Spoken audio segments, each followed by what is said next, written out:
Hello everyone. Am I audible, sir? Yes, sir. Am I audible? Yes. Namaste, everybody. So, good morning, everyone, and namaskar to all.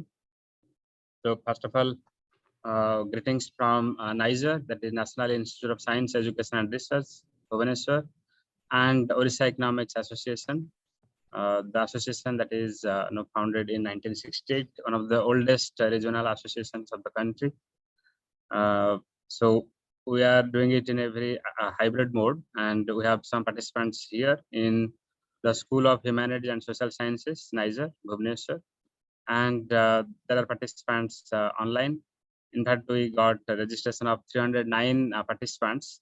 So we'll see how many people are joining, and 35 people have shown interest to come offline, and many of them are already here, and others will be also joining soon.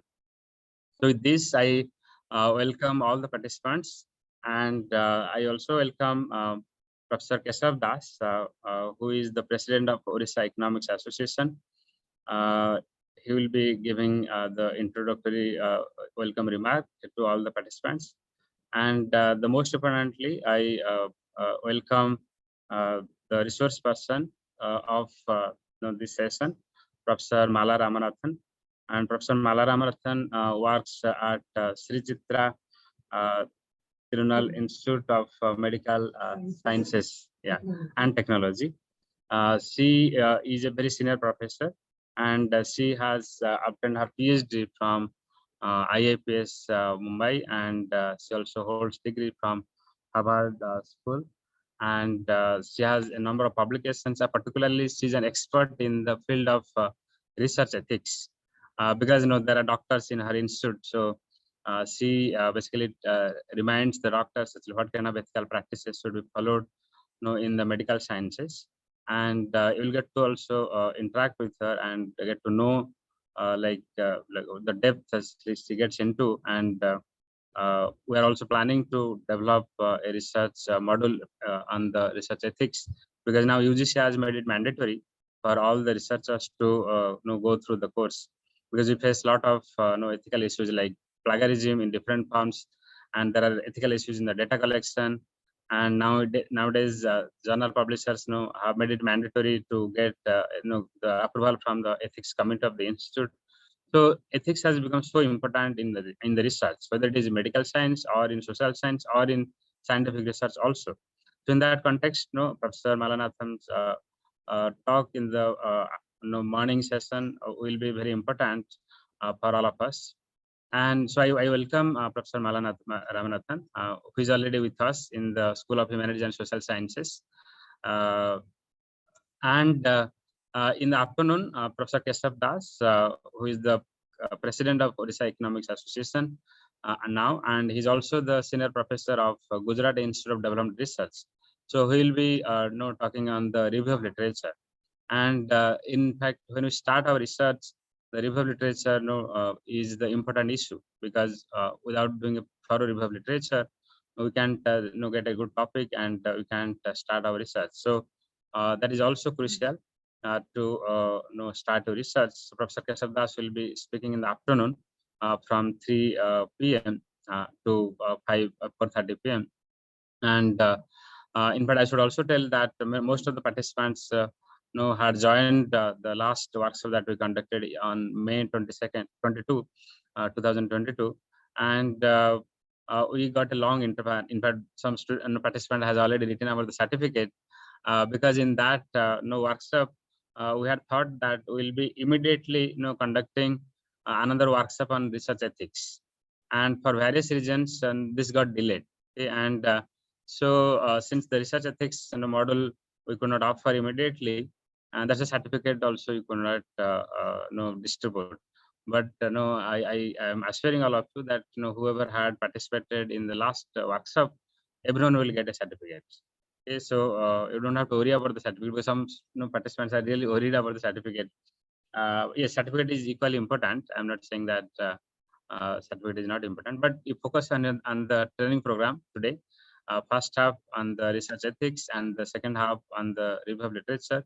Now with this, I now invite Professor Keshav Das to speak a few words, and then we'll invite Professor Mala Ramanathan to start the training program. So it's over to you, sir. Professor Keshav Das, the President of Orissa Economics Association. Namaskar to all, and thank you so much, Amarendra, for that introductory remarks. In fact, that's a good way to begin it. And I'm particularly happy and privileged and for Economic Association and also from the NISER's point of view. I think this is very, very good that we have Professor Mala Ramanathan, who has a very sort of long experience in working on, though she's sort of working in a kind of a, let's say, medical research institute, but I think largely sort of she's probably working mostly in the interface of science and society and sort of like researching into that. And that's where I think a large number of issues relating to ethics, about which she, of course, will be telling a lot to us. I think this is one of the most neglected dimensions in social science research, especially when we are sort of doing, let's say, primary sort of surveys. So I'm very, very sort of happy that at least for the younger scholars, and this should be on record, this may be also be useful for the later generation people who might be sort of referring to this.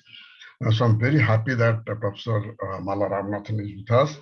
And so welcome so much to be with us in this particular session. And so far as Orissa Economics Association is concerned, as Amarendra did mention, that this is one of the oldest sort of regional academic associations in the country, started sometime in 1968.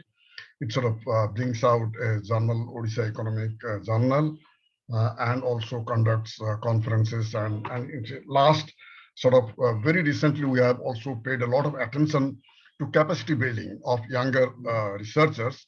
And this particular program and the one which was done earlier on how to write a research proposal. So these are actually sort of efforts to ensure that the younger scholars are much better off and sort of like they are sort of exposed to maybe sort of research approaches which would be much more analytical, useful for the society. And let me also specially thank Professor Sudhakar Panda, who is the director of NISER, for having been kind to give us this space, this opportunity to hold this in a hybrid mode. And all those who have supported in terms of logistics, in terms of organizing the technology part of it. And with that, let me not take much time. Let me once more welcome all the participants, and let's look forward to listening to Professor Mala Ramanathan. And I'm personally, I'm thinking that this will be a very, very important session for us. So let's welcome Mala Ramanathan and let's listen to her. Yes, Professor Mala Ramanathan, please. Thank you. Just a minute. In fact, I am now inviting the chairperson of our school, Professor Amarjit Naik, to have some introductory remarks. Invite. Yes. Come. Please be seated. I'll just take a minute. Please.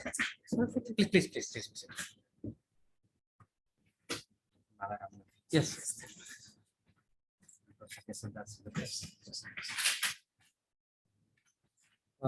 Good morning, Professor Keshav Das, and good morning, Professor Mala Ramanathan, and good morning, everyone, all the dignitaries and guests who are here. I'll be taking just a minute to tell that I mean it's a long time that we're having something like this where we can all meet. Of course, it is still hybrid, but notionally it's almost like everybody is here except Professor Keshav Das. And are there some participants who are 61 online? Okay, so this is truly hybrid, and probably this is the way to go. Much after COVID, probably this is how future conferences, workshops probably will happen. And it's better because when we think of knowledge, any kind of knowledge, and we cannot expect everyone to be physically present at all places. So, and we have to use technology that we have right now with us. And in coming to this specific event, I'm very grateful to Professor Amarendra Das, who has meticulously worked out, plans for this kind of workshop. And I'm very, hopeful, very optimistic that everyone who is participating in this will benefit from this workshop. And because when it comes to research ethics, people usually tend to focus only on research objectives, etc. But when it comes to research ethics, people try to think of this as something that is just kam chala, it will happen anyway. But that is not the case. I think from today's workshop, all of you will understand how research ethics plays a very significant part in research, and that will also guide you in your future academic endeavors. With this, I will, I will welcome all of you to this workshop, and I'm sure all of you will have a very good time. Thank you all.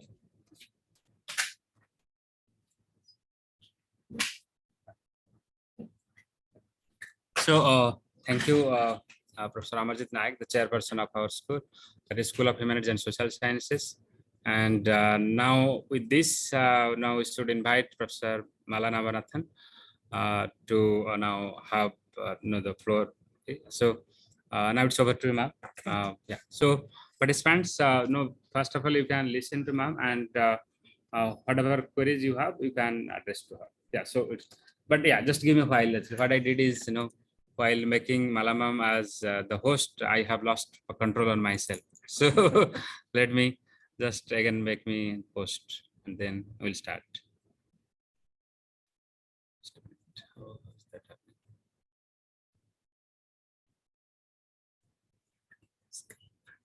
No, I think you start. You start. Yeah, you start. No, we'll do that. It won't take long. I'll help you. I don't No, I think you carry on. No, don't worry. Let's get that organized. Otherwise, it will cause. No, it is not coming. So I'll check from there. So you Here, continue. here. All right. Yes.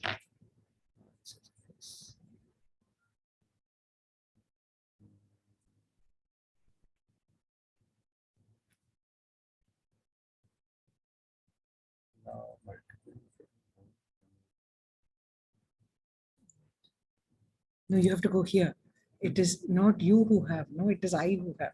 You have to click, not look here. More there. Want to do more there. Yeah. No, this you should allow this one. So more rename chart, put on hold. See here.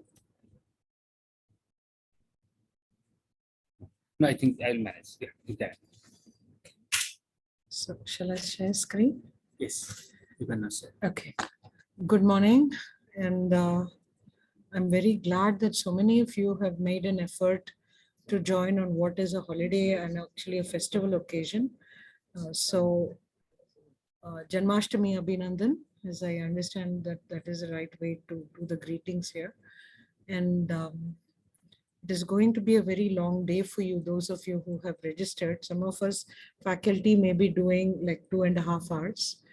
And this workshop is meant to be a workshop. A workshop in practice is one where you can interrupt and ask questions. And research ethics is something that is, I understand, a little bit new to all of you. The implications of it being new to all of you, and it also is most of you are social scientists, you will understand that it is about perspective building. And oftentimes, all of us tend to give lectures on things and assume that everyone understands. Workshops are meant to give you practical experience of doing and learning.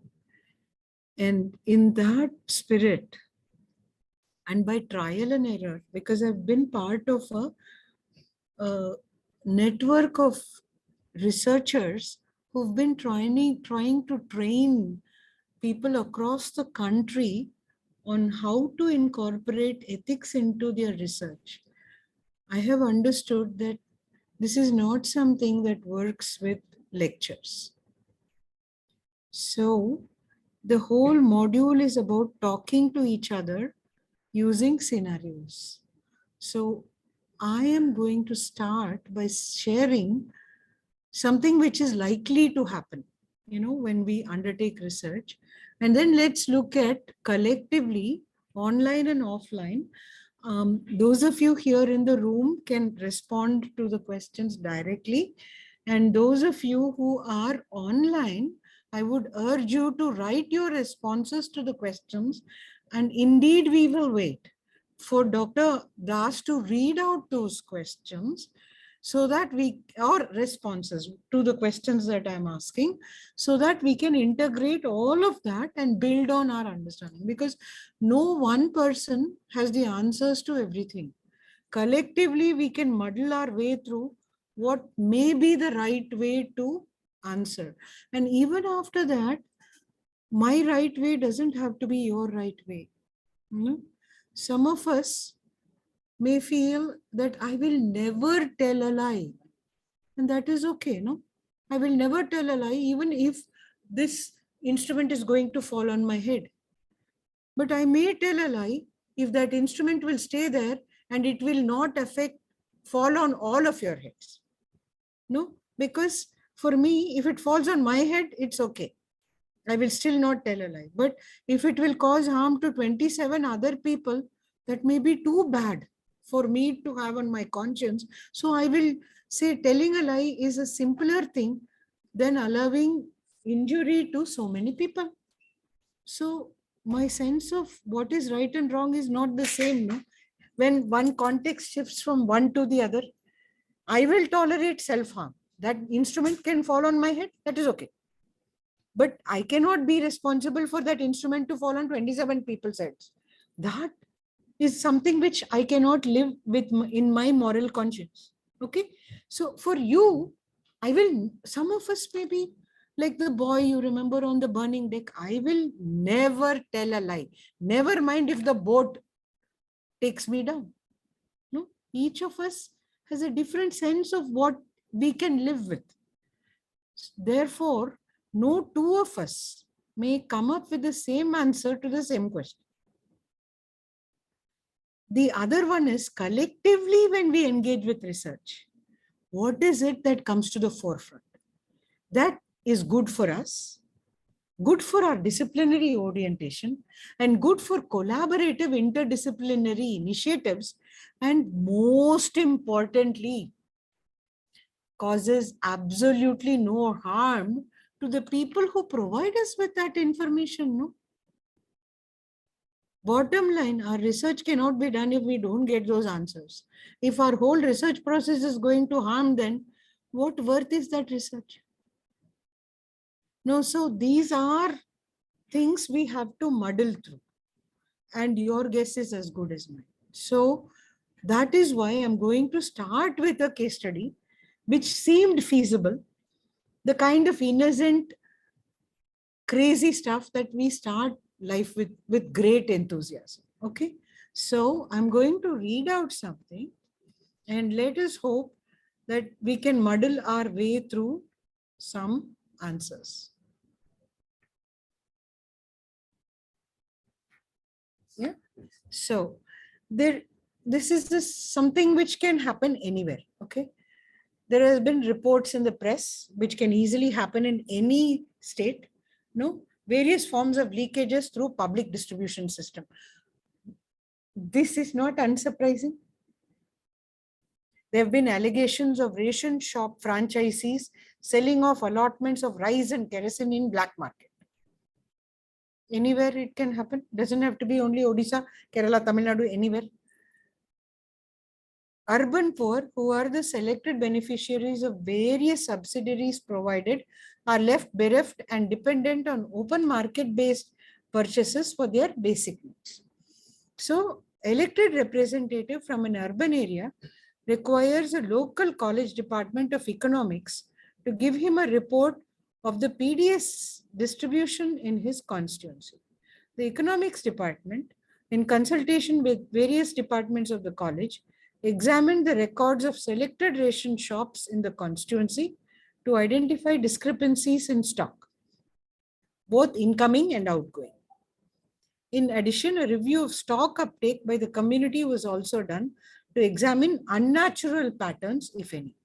Unnatural patterns, you can't just say unnatural patterns. What is natural? What is? So they defined unnatural pattern as the number of customers on a given day being greater than the average of the previous month's average. So it flags that something not. Two, they said this could be unnatural. More than 50% of the incoming stock is sold on one day. Three, they said erroneous entries of higher levels of sale on any one bill. This is what they said, unnatural. They defined as unnatural pattern. The postgraduate students of the department, is it logical? Would they be taken up? This is what they will do. MA students ko pakado or kara do.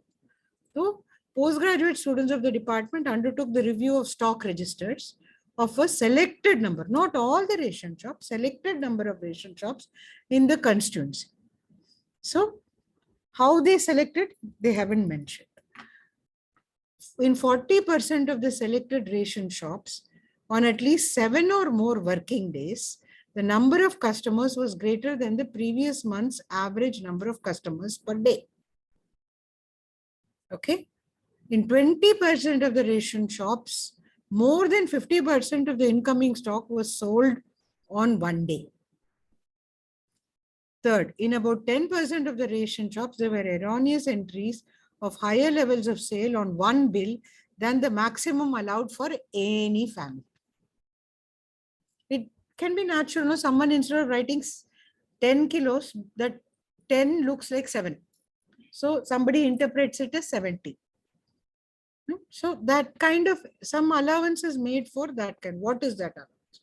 So the head of the Department of Economics of the college suggested that the students and concerned faculty publish their findings in a scholarly journal, even as they gave the report to the elected representative, because elected representative has asked this important college to do this. A report with restricted description of methodology used was submitted to the elected representative, because nobody thought, random selection, etc., how they took lots, random number tables were generated. We took 2-digit numbers because there are only 87 ration shops in that place. We took 2 digits, how we computed all that, they didn't tell to the elected representative. They just said scientific methodology. So the report with restricted description of methodology used was submitted to elected representative, and elected representative, as is possible, received it with great fanfare and received report from head of department, etc. happens. Subsequently, the various faculty and students had to develop a manuscript from the analysis for a reputed national journal of development and governance. In the process, they conferred with faculty from the Department of Mathematics and Statistics. The consulted faculty objected to the publication of this exercise, saying that it did not conform with the requirements of research. On the other hand, the head of economics felt all the requirements for research had been fulfilled. The sample size for ration shops had been determined carefully, and an adequate number of ration shops had been included in the analysis. He felt that it needed to be published as it represented substantial programmatic insights on the functioning of public distribution system in the state. So this is controversy. Stop. Why do you think the faculty from Department of Mathematics and Statistics objected to the publication of this exercise?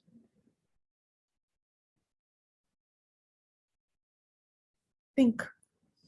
Anyone from Department of Mathematics and Statistics? There are 2 of us in this room who actually come from that discipline. In fact, I did not actually introduce Professor Udayasankar Misra. Professor Udayasankar Misra is for the for the participants who are not joining online. In fact, we also have Professor Udayasankar Misra. He is a senior professor at IITS Mumbai. And of course, he has joined IITS very recently, but for a long time he worked at Center for Development Studies, where he was my teacher. And he's also he has MSc in statistics and then converted into demographer because he got his MBS from IITS Mumbai and then PhD from IITS and then PhD from Harvard and then coming back to CBS Now, moving back to the alma mater, I welcome him. So I'm just asking the statisticians, mathematicians, or anyone who can think like that. All it does is you must have interacted with such namunas, for want of a better word. So why would they object? Surely this is not because we don't like economics department. That may be true in some colleges, but that is not the only reason why. I can't see who is. Can you let them answer? They can hear, but they are The answering. participants who want to answer can raise hand so that I They have can raised, allow. 3 have raised hands. Oh. I can't figure out who has done that. Okay, let me do that.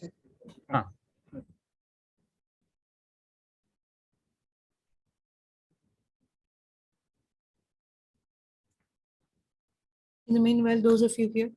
Yes, Jajati, you wanted to speak something? He had raised hand, so.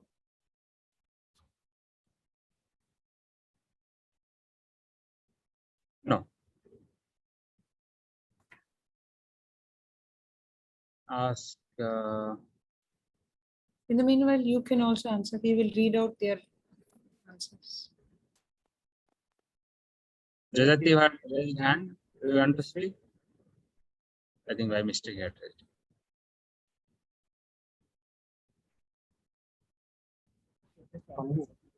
No, yeah, I unmuted him, but he's not speaking.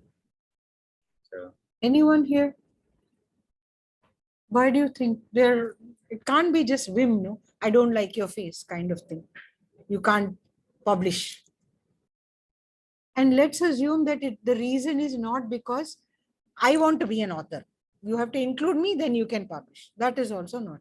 Why do you think Department of Mathematics and Statistics objected to publication?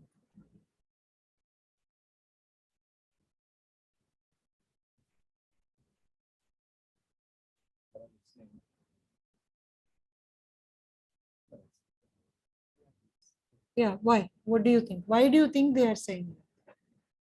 Must have some reason. No? They cannot be just saying stuff like that. What do you think? Many of you must be teaching, right? Why do you think they said like that? Sir, you want to try? You can say anything. There is no right or wrong answer. So you are not going to get minus mark for anything you say. Feel free. But your answer will really help others to understand. So daring करके किसी ने नहीं बताया ना, कुछ भी तो दूसरे नहीं बोलेंगे. नहीं तो ना, I will start saying pink shirt वाले बात कर दो, blue shirt वाले बात कर दो types. Okay, one participant has written. हाँ. Can it be because the samples were not randomly selected by following any probability sampling method? Yeah, that is not clearly established, even though they say they did, and they haven't said how they did. So Department of Mathematics and Statistics feels that you should have a very proper sampling procedure, which you have not described. And we know, I mean, let's assume this with due respect to all economists, you economics people don't know any sampling, you do all nonsense and then call it random. Then you expect us to set it right and your results are all over the place. You get skewed distribution because of it. We don't believe you guys, you are that bad people. So we don't want to collaborate with you unless we have selected the sample. And we don't trust you to do random sampling. Never mind that even every small child can do. Mathematics department, statistics department can say stuff like this because we don't know whether they really want the dice to be tossed. No, you people don't know how to use random number tables. Show me your random number table. We can say stuff like that.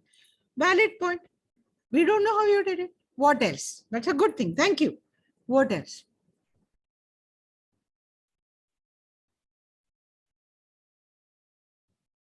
If you're very strongly influenced by inferential statistics, what will you want here? Will you like that people just go and do something and find out some answer and report? If you are very much influenced by inferential mode of thinking, no, then what will you want? Exactly. Wonderful. See, so you know, answer पता है तो बोलने में क्या झिझक है? दांत तो गिरेंगे नहीं मुंह खोलने से. Okay. So the point is that is true. So a lot of us know who come, we get carried away by inferential statistics. So we want a hypothesis. Statistical analysis doesn't. We are allowed to do observational studies. We're allowed to do descriptive studies. But a lot of us who are so rooted in inferential statistics believe that a hypothesis is necessary. And all the more so if we are, you know, only like if you think experiment or study, we think inference. It could be descriptive, no? So those kind of people will also say, ah, ये कभी नहीं हो सकता, no? Like जैसे कि हमारे Hindi films में ये शादी नहीं हो सकती, कुछ भी हो जाए ये शादी नहीं हो सकती. Types, no? So they will all stand up and say no. One more participant has also replied. Yeah. The Department of Economics may not obtain permission from government or the concerned authorities to publish this information. Exactly, that is also possible. But why will mathematics and statistics department look at regulatory requirements?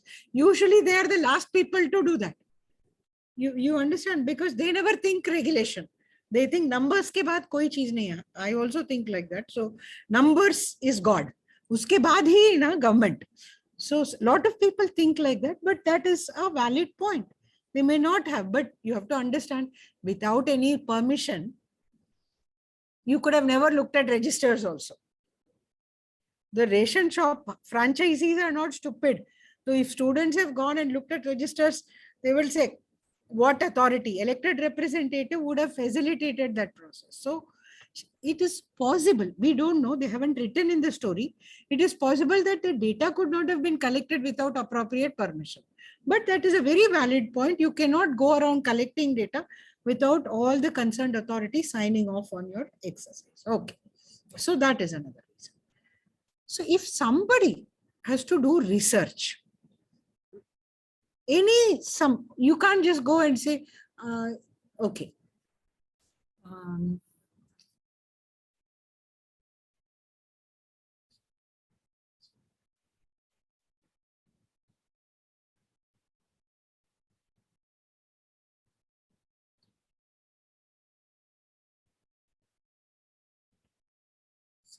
6 out of 16 is how much? 6.1. Okay, approximately 0.1. On an average in Odisha, 0.1, 11% of people wear glasses.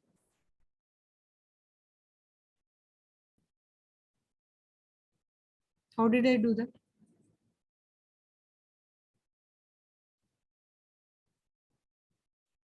What did I do that? This counted the number of people in the room, number of people wearing glasses. Is this research? Saying extrapolation. Yeah, extrapolation. Very imaginative. That's a good thing. It's extrapolation for the whole of Odisha. Assuming that this is representative sample, but this is self-selected. Okay. So that is one. What else is wrong with saying 11%? Can I do research like this? Can this be research? What I just now did, is it research?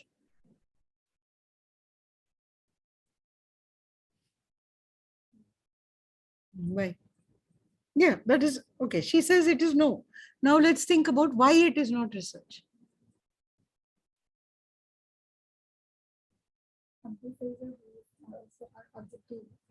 There has to be an objective. Okay. That is one.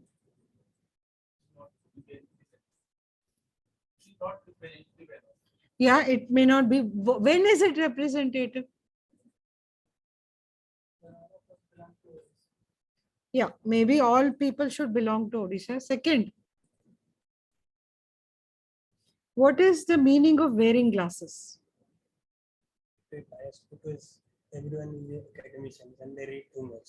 So that could be not representative. So that is again under the non-representative. Now, why are we counting the number of people who wear glasses?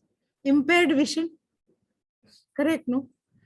There could be people in this room who need to wear glasses to read, but now are looking at my face, so their glasses are inside. There could be people who are wearing glasses just as a style statement, Do we know that everybody who is wearing glasses has impaired vision? And everyone who is not wearing glasses does not have impaired vision? How can we define what is wearing glasses is supposed to be representative of impaired vision? That's what I'm trying to find out. Let's say we are the Department of Ophthalmology of Government of Orissa. I cooked it up, okay? There may not be a Department of Ophthalmology, but let's cook it up. So the department has said how many people have impaired vision, because in every taluk hospital, we have to make provisioning for enough doctors to examine. So out of the total population, 11% is needed. This many people should be examined. So on an average in a year, everybody will come. So this many examinations, to make that computation, we need this number. I'm making this up, okay? But that is the reason why we need to know. Can we do this? Is this a valid way to do? If I want to find that out, how should I do it? So what is the approach to doing research then? So what I did is not research. Then what is research? Which approach we should adopt? Yeah, what approach? Any approach? If there are 4 snakes on the tree and these windows are open, is the approach to catch the snakes the same as the approach to do research? Yeah. So what is this approach in research? It has to be something, no? What? Yeah, what kind of? So there, see, you're doing it, but now let's describe it. That's all I'm asking. Describe what you do. If that is supposed to be research, what do? You do it systematically. Then what else? You have a research question for which you have an answer. And go through some past events which Yeah, so what is that? You look at the existing literature, then you go and do whatever you feel like. Isko pakdo, usko pakdo types. How do you do? Select how? In a scientific way. So that is it, systematic and scientific way of doing things. Not whatever I feel like. No, manmani karke, we cannot call that research. There is a systematic and a scientific approach to it. Right? So therefore, these are the kind of criteria, no? Systematic, methodologically correct, scientific approach, which is, applicable in that context. That is called research. So you can't go and do anything and call it research. So is the activity undertaken by the economics department research? What did they do? They went to ration shops. They looked at registers.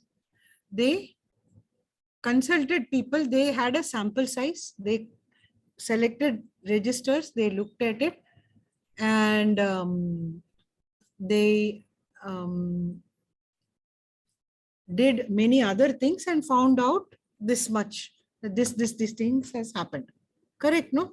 So is this research or is this not? can make it. We can't afterwards make it research. It is either what has been done is research. Post facto होता है क्या?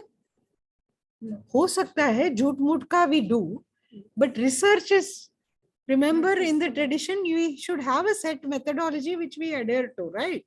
We can't keep cooking up things as we go on, then it is not systematic. Yes. So now tell me, is this research or not? It is not research. It is research. Never mind. Why is it not research? They are not why they are selected those references they have not mentioned. They are saying no. They consulted. They defined what is unnatural patterns.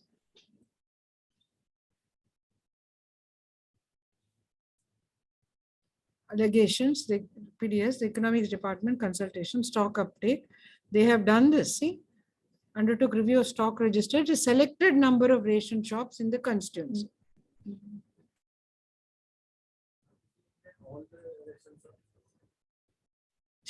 do they need to select all the ration jobs? No. But how did they select the ration jobs? Do we know? How? Yeah. That is the you need to know the process, whether they have adopted appropriate statistical Methodology. Yes. Okay. Consultant saying except confirm with requirement. On the other hand, economics department, all the same. Now what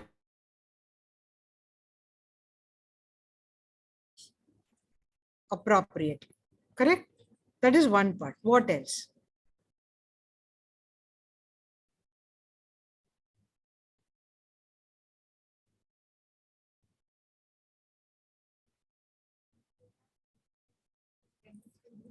They must be able to immediately conduct the actions of the end. Do we know they are trained enough to collect the correct data? Issue is they didn't train the economics department students. What was required of the economics department students?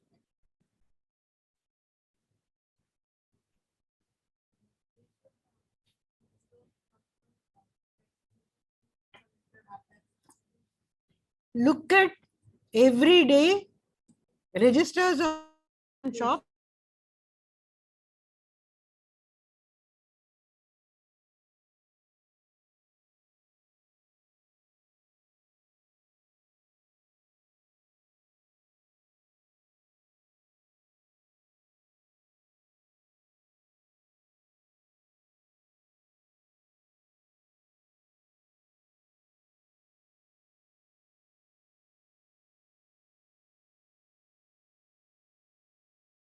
See, you are thinking there is something, there has to be some format in which or pro forma in which the data is taken out. But maybe they did, we don't know.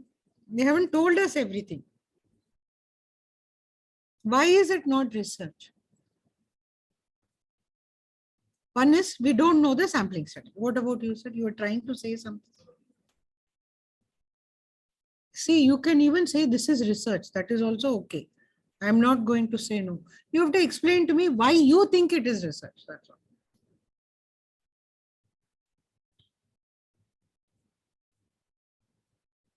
Anyone has said anything?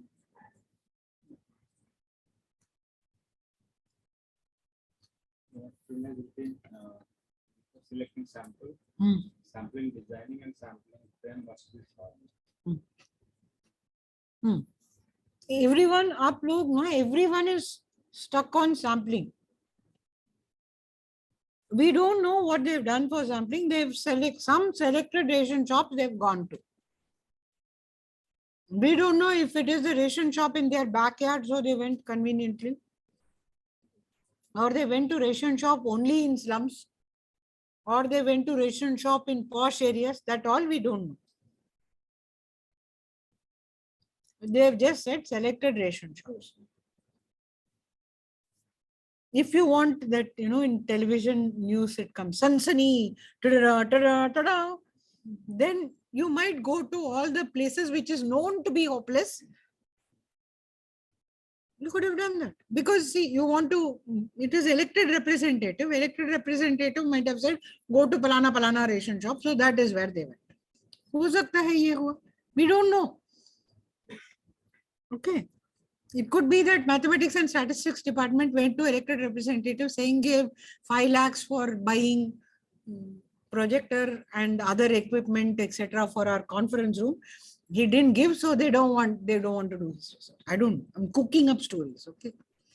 And he gave that to economics department. So mathematics department is okay. I'm making up all these stories, huh? No, just to make you think. But this can happen. I'm not making them up out of thin air. Think.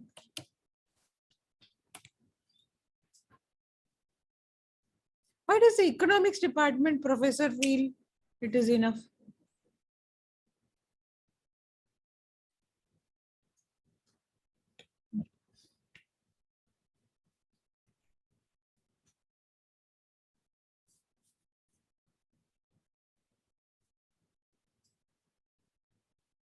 Is this likely to happen?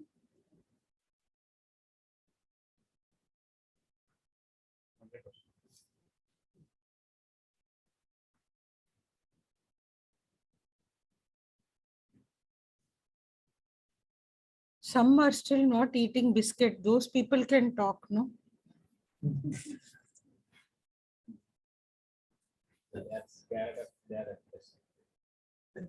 Why? They're all economics, is it? And they are scared. No, they won't hold it against you. Right. So you can speak. You don't have to feel stigmatized. No, no, they don't feel stigmatized. No.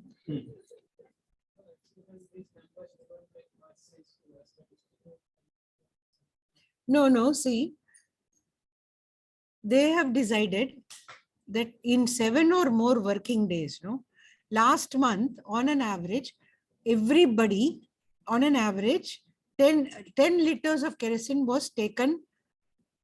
40% at least 7 or more number of customers in one day. There were about 12 customers, let's assume, but in every day approximately that number should come on 7 working days. More than the 12, it could be something like 8, it could be 13, 14, or it could be even 25. Okay, more than the average number of customers were noted on certain days. How do you do, Gaplati? If you want to sell off your kerosene in black market, let's assume we are dealing with kerosene. You will show more people collecting kerosene, or on one bill, more kerosene will be sold. Correct, no? So if on 7 or more working days, the number of customers is more than the previous month's average, that means on 7 days, the likelihood of selling in black market is more. We don't know whether it was, but this is a red flag. That is what that number means. Second, 20%, in 20% of the ration shops, if there were 100 ration shops, in 20 ration shops, stock will come into the shop. So in one day, let's say 250 liters of kerosene came in. So will everybody come on the same day? Yeah, possible everybody comes, oh, ration, that kerosene came. But in a village, everyone will not come. Some fellows will not have money. Some people will borrow money. So over the next 4 or 5 days, thoda karke, they will be taking the kerosene. If 250 liters come on one day and 175 liters is withdrawn on the next day, you see, in 20% of the ration shops, 50%. So if 250, 125, more than 125 liters was sold on one day. So it is a red flag. That is what they have identified. These are red flags. Doesn't mean corruption is happening, but these are unnatural pattern. Natural pattern say hatke. So you then in 10% of ration shop, in one day, everybody can take 10 liters of kerosene. I'm talking only about kerosene, not sugar or other things. So one example I'm giving. Instead of 10 liters, 70 liters were sold to 3 customers. They can say, oh, it was only 10, mistake, we wrote 7. It looks like 70. You can adjust. But they have actually sold 70. There is stock is over. The person looking at this is not the person looking at that. So problems are. You understood now the number? Huh? Do you understand? So these are red flags for you to think that the PDS system, what is the original reason? There is corruption. They are doing golmaal and selling off in black market. So these are potential ways in which they discover that in the black market it can happen. And they have identified 40% ration shop, 7 or more working days, number of customers is greater. So that is one. 20%. In one day, more than 50% of the stock is sold. In about 10% of the ration shops, out of 10 ration shops, 1 ration shop or 100 ration shops are there in about 10 ration shops. Erroneous entries of more than 10 liters is entered. So this is what they are saying. You understood now? Can we happen also someone gets a 10 liter or 5 liter of pollution, someone not in anything? Someone doesn't take. Yeah. If they don't take, they will not be entered in the register at all.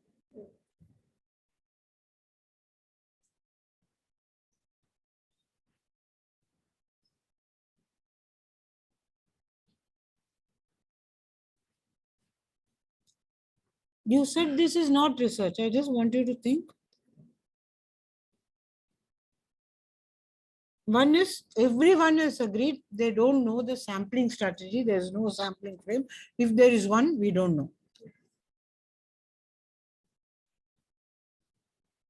They just went to some selected ration shop and telling things.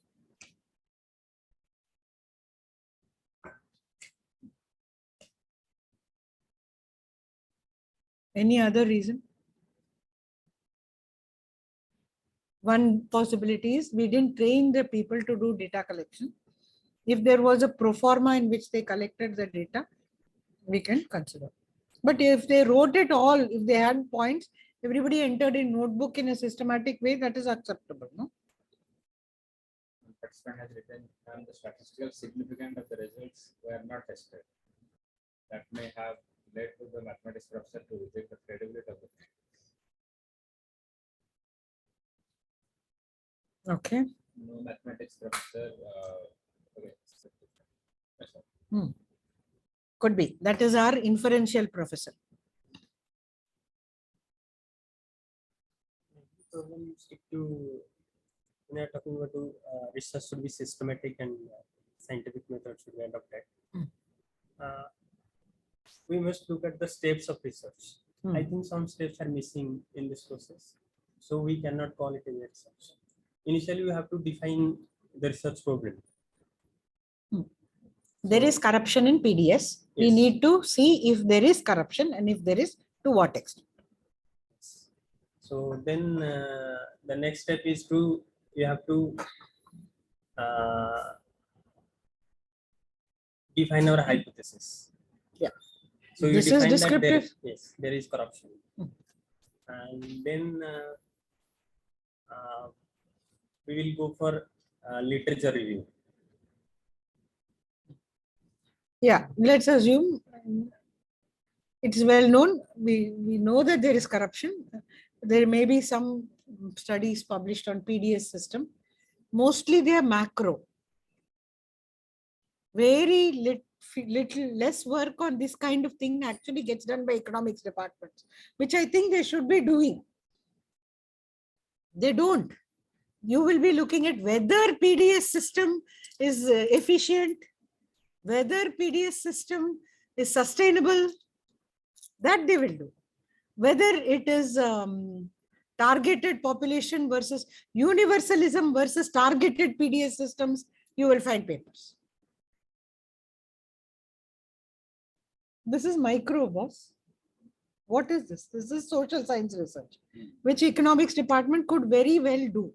But you will never catch them doing this.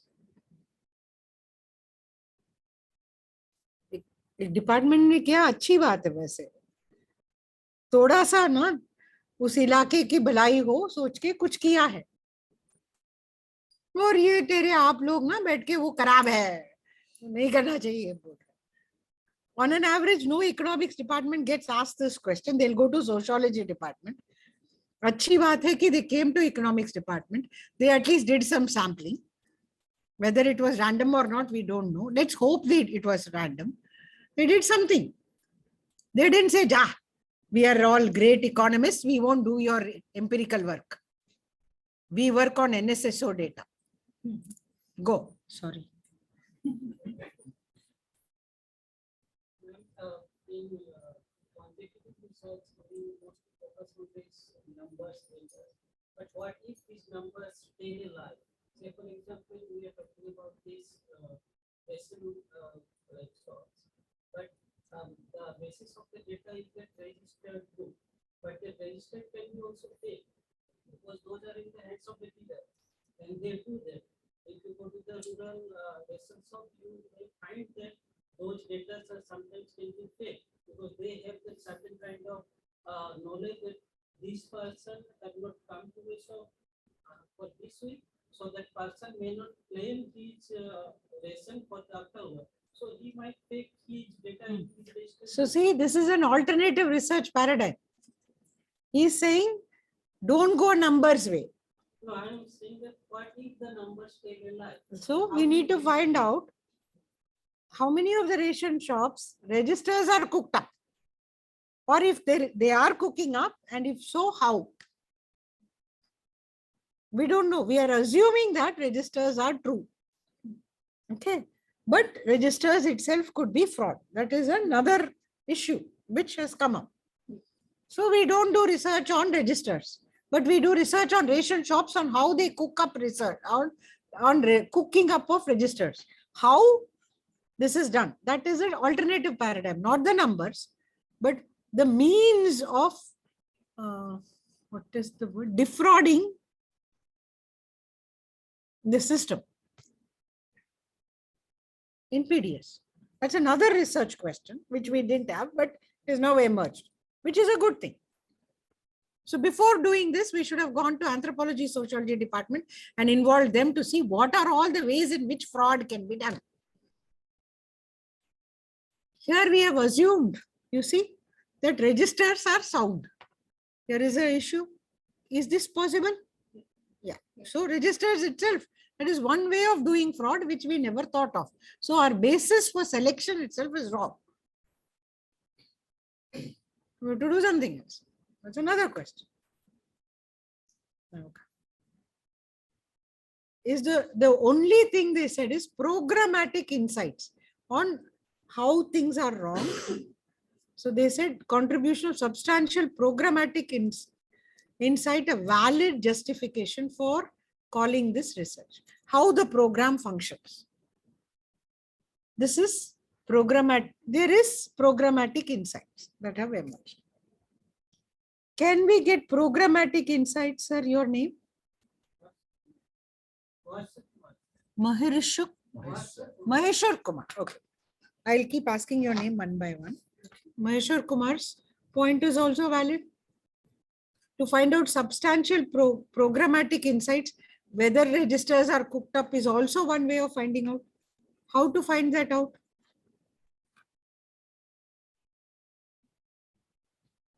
Primary data collection. Yeah, अभी जो किया वो primary data collection नहीं था. Data source register था. We did data collection. How to find out whether registers are cooked or not?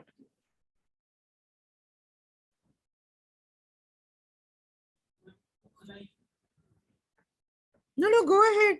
Maheshwar Kumar, then sir, your name? Raju? Yeah.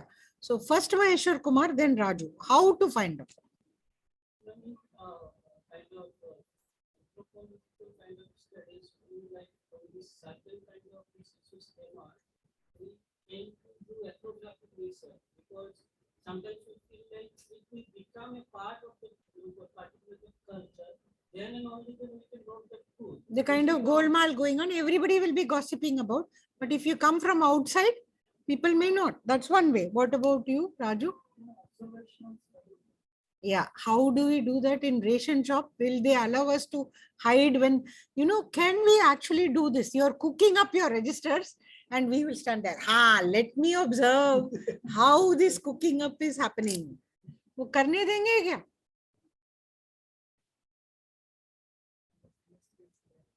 Investigation. तो अब हम क्या बने? CBI? Researcher है कि CBI वाले बने? We are not journalists, no, we are researchers.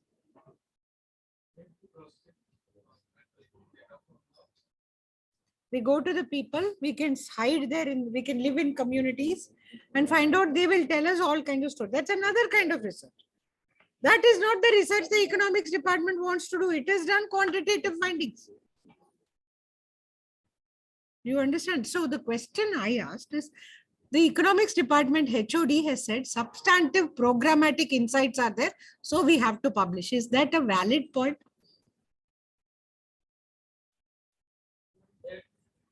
Substantive is always can be questioned because there is no valid way of justifying what is substantive. Any economics department, somebody?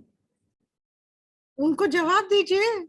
वो कह रहे हैं कि substantive को challenge कर रहे हैं, ये सब्सटैंटिव कैसे होगा? कुछ भी देख के आपने तैयार कर लिया, रजिस्टर ही गलत है, वो कह रहे हैं रजिस्टर ही गलत है। आप लोगों ने सोच लिया, आप लोग ये हो और आप उनके पक्ष में हो और आप लोग इस तरफ।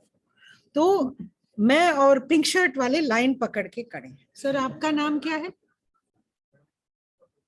स्थित प्रज्ञा। ओके, सो मी एंड स्थित प्रज्ञा होल्डिंग लाइन। तो इस तरफ वाले इकोनॉमिक्स डिपार्टमेंट और वो कह रहे हैं रजिस्टर ही गलत है। तो why do you think registers, you are now, let us assume you are all thinking registers are valid. You are all thinking there are other ways of cooking up, we can never find out. Now, sir, you belong to this side. Yeah. We assume register are registered properly. In economics, we assume many things. Here we have assumed register is valid. Sir, आप पक्षपात नहीं लेने का. You have to keep straight face. We belong to middle group. We are holding that Rassi. So she says, we have to assume things. No, you can't be, you are against. Ma'am, research we generally focus on our basis either on data or on experience. We cannot assume things. Before we assume, we also go through some past data. So, Yeah, he's saying the past data itself is cooked up. That is his point. You don't know the ways and means. Registers, it is our experience. We've lived in village, we are people, we've observed all registers are cooked up. Using register is wrong. You have to find out some other way. but it can be happen. You don't. ये same side कौन लगा रहा है यार? Yeah, it can be happen, but in our research we have to assume register. What is the point in doing research where you assume all wrong things? He's saying it is all wrong. Now let's go back to the existential question. What is done there? Is it research or not?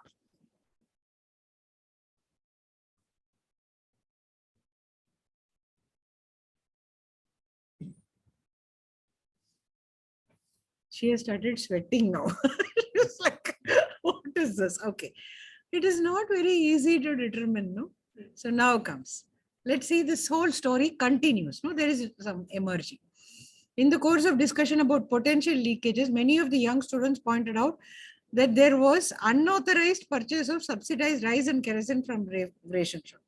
Some people saw this happening. In the side, people are coming with card, but in the side, other people are just giving some money and taking rice, kerosene, something, and sugar, etc., and going up. To verify these claims, 3 student volunteers, 2 female and 1 male student, posing as residents in the local areas, went to 3 different PDS ration shops. They requested the vendor in these shops for 2 liters of kerosene each and 5 kilograms of rice respectively without any documents, offering to pay at least ₹5 over the mentioned price per liter for kerosene and ₹10 over the mentioned price for rice per kilogram to the vendor. 2 out of the 3 volunteers met with success. This information formed part of this is their experiment. So report to the elected representative, who then went and raised a sensational question regarding functioning of PDS shops in the state assembly during 0 hour. So what does the elected representative want? He wants everybody should see that he is doing good for us. So he asked question. Now the minister of PDS, whatever, there is minister for PDS. Yeah, minister for PDS has to answer questions. So he asked this question, and this was widely reported in the press, and people started saying, oh, this college has done contribution to people's welfare. They were very happy with. These insights were also part of the manuscript to demonstrate potential leakages in the functioning of PDS system. It emerged that employees of the various PDS ration shops objected to being cheated in this manner by volunteers. You can't send fraud people to us. They questioned the research undertaken by students and challenged through press reports the researchers of the college to establish the authenticity of their findings. They said that if this was true, the names of the specific ration shops visited would have to be named, as they believed that most ration shops were legal and functioned efficiently. So if you tell us who were all the people who you could buy like this, doing 10 rupees more and 5 rupees more, we can catch them. And we will punish those people. So how can the researchers establish the authenticity of their findings now? They have gone to 3 ration shops, 3 people each. And in every case, 2 people have managed to buy with this extra money.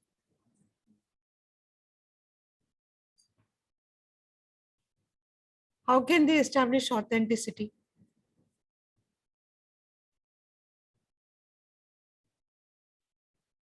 Now there is no line. Everybody can answer. Even online people can answer, and Dr. Das will tell us who is answering. So how can, now they've been saying the people ration shop, people who work in ration shops are saying this never happens. We never sell anything illegally. This does not happen. If this has happened, they are black sheep.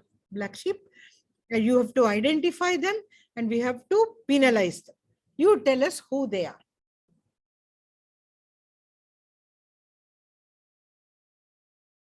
Should the researchers, let's ask the first question. Should researchers tell which ration shops they went to establish authenticity? That's the first question. No, why not? These are bad people. खराब काम कर रहे थे ना, 10-10 रुपए ज्यादा लेके सामान बेच रहे थे. खराब लोग नहीं है, ये अच्छे लोग हैं.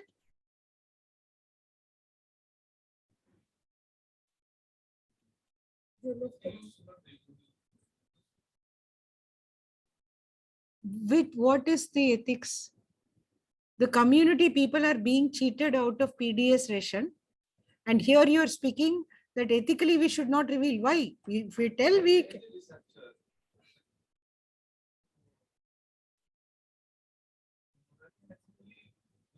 we should protect the bad elements. Then we are necessarily questioning that they are bad. They have sold kerosene and rice or not? That is what we are researching for. No, that is what we are searching for. The researcher job is not to punish or to reveal that who is good or who is bad, but to to reveal the findings, like what we have found. So in that case, like revealing the identity. So the people are saying this will not happen. The ration shop owners association is saying this will never happen. And you people have invented because you want Sansani and you now in newspaper, your economics department, your college name has come. That is why you have done all this. Your people are bad. That is why you have done. And you've given bad name unnecessarily to Ration Shop Owner Association. I am the president of Ration Shop Owner Association. This is the work of the authority, not the work of the researcher to take the risk of being in future. Very good. Very good. So you're thinking now. So now you see, you didn't think of community. Who answered your questions? Where did you get the information from? To whom is your loyalty? Is it the community or is it the people who gave you information? Think about community, I don't need to do research.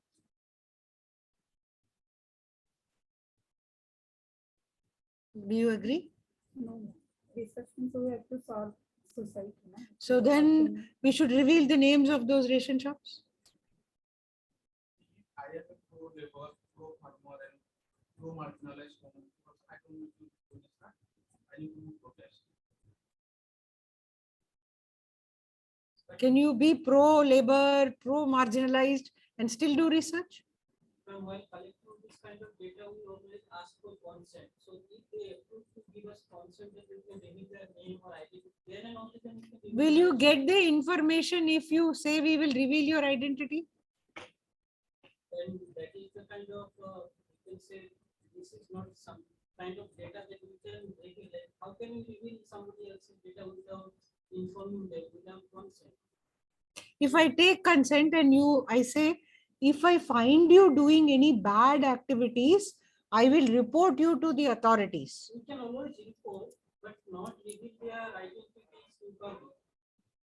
If we tell the names of these specific 3 ration shops, if we reveal the name of the 3 ration shops where this illegal activity was happening. Some candidate is writing, ma'am, it is the government's duty to investigate the authenticity of the claim. However, the researcher cannot reveal the sample units given the ethical norms which should be followed in research involving NISER. We didn't agree that this is research anyway. You see the point? First of all, we never agreed that this was research. I never had a single, we even held a line here. No. Whether it is research or not, that is not established yet. We are still on debate. Yeah, we have not agreed even that. Do you see, as social scientists, we all sat around the table. Some 69 of us are elsewhere. No one has agreed on anything. You see my point? We still have to do research in this context. These 3 people, if we reveal, can we prevent illegal sale of subsidized products in PDS ration shops by revealing these 3 names? One side is government has to find out all these irregularities. It's not the job of researchers. They have only said one way in which it is happening. They have said it is happening. Now it is for the government to find out what extent it is happening, etc. That's one side of the story. By revealing these 3 names, will we stop illegal purchases? Maybe in these 3 shops for some time. This will not happen. Will it not happen elsewhere? In this constituency, maybe. In all constituencies? No easy answers. I hope you understand. But just tell me, is it, if we design this in a proper way, is it worth doing this kind of work to find out things which are relevant? What do you think? Should we be engaging with these people? Then to whom is our primary loyalty? Those are actually challenges that we have. We need to think about it, and which is why I would urge all of us to think in terms of, that is a possible reason why research ethics becomes. I would like to take another instance, like say for example, like a researcher who conduct our research, have some findings and publish it in journals. And we have always certain kind of audience. Our audience is not just everyone. Say for example, this research also gets published. Then what, like, is there any guarantee that this communication, this findings will reach to the particular dealers or the particular community people? Because we are not journalists. We cannot publish, like we cannot like circulate our data in like public, and that we have also certain like we do not have proper access of our findings. So if our researcher are publishing kind of restricted journal, then we may not have that proper access if it is not open access journal, and that we like certain selected kind of people only read those kind of findings. That like how we can like authenticate that our findings is like reaching that particular people. Very, very important point. So that becomes a moral obligation of a researcher to reach the targeted population also. So publication is not always only in scholarly journals. We make, no, not necessarily, but you can give the findings of your research to journalists and ask them to write it up to reach the wider audience.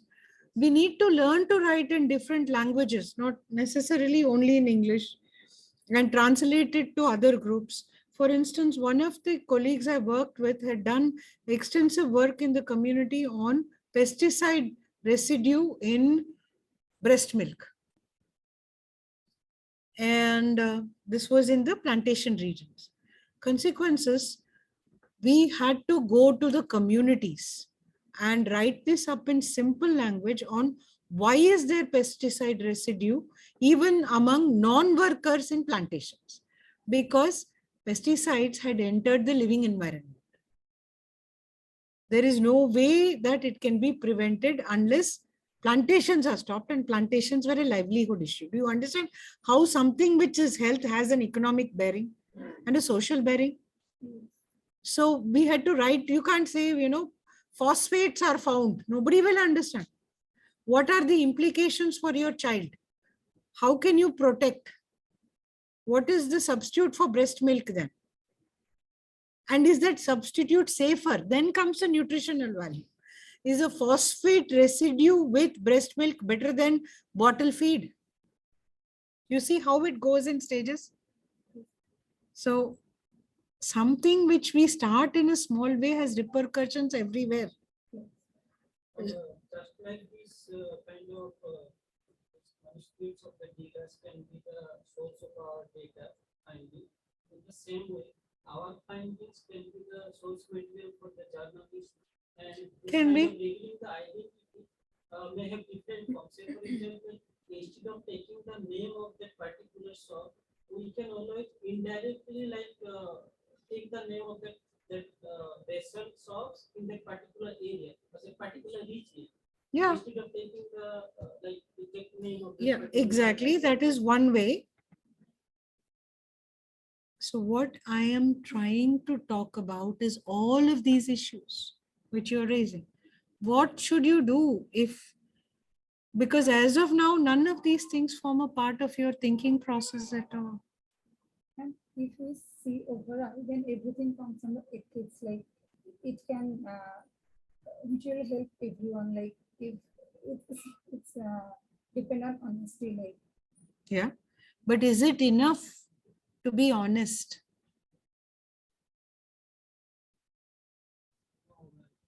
For me, it is not enough. And like I have a request, sir.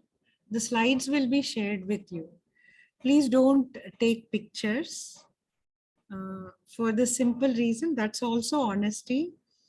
आपने इजाजत लिया मुझसे? like fancy talks about honesty, then we can always associate this word honesty with that thing of biasness. And no matter how much we try, we cannot be totally biased. That is a different kind of paradigmatic thinking. So that is also important, that you need to acknowledge its existence, and assumptions don't help you to get away with that. So therefore, I'm just taking this definition of social science, and we come under that broad socio-cultural, socio-economic, socio-demographic, biosocial interactions to various levels of social context, from small groups to complex cultural systems and societal influences. So social science consists of the disciplines concerned with interrelationships of individuals in a social environment, including social organizations and institutions. Therefore, sociology and anthropology come into it. Because we are talking about interrelationships of individuals in an environment, the social environment, the social organizations that they develop, and the social institutions that exist in that system. Therefore, depending on the emphasis, interrelationship between individuals means sociology, psychology, physical anthropology. Individuals in social environment anthropology, social anthropology, microeconomics, demography, social psychology, social anthropology. Individuals in social institutions mean sociology, macroeconomics, social and medical anthropology. So each discipline can fall into these categories depending on the orientation that you have. So none of us are absolved. So there has been challenges. If you look at it, anthropologists, the earliest anthropologists in the Indian context were our colonial masters. And they had studied systematically the natives as a mechanism, maybe of exploring, but it's also a means of control. Means of control of mobility, means of control. The labeling of certain groups as criminal tribes actually removed their freedoms of mobility, incarcerated them in certain spaces, and removed the right to mobility, which was enjoyed by other castes. Anthropologists and other engagements in wars is actually spies, because they understood those communities during World War I and subsequently in World War II as part of an anthropologist's legacy, which was challenged by Franz Boas. Project Camelot. The effort. How many of you here have heard of Project Camelot? The United States military's effort to study third world countries in South America to look at why revolutions happen there is Project Camelot. They were willing to fund South American universities to do research on this topic. Chilean researchers asked the question that why is the US military interested in this topic? We are interested as citizens of this country, okay. What is the US military? And that is how Project Camelot came to be revealed.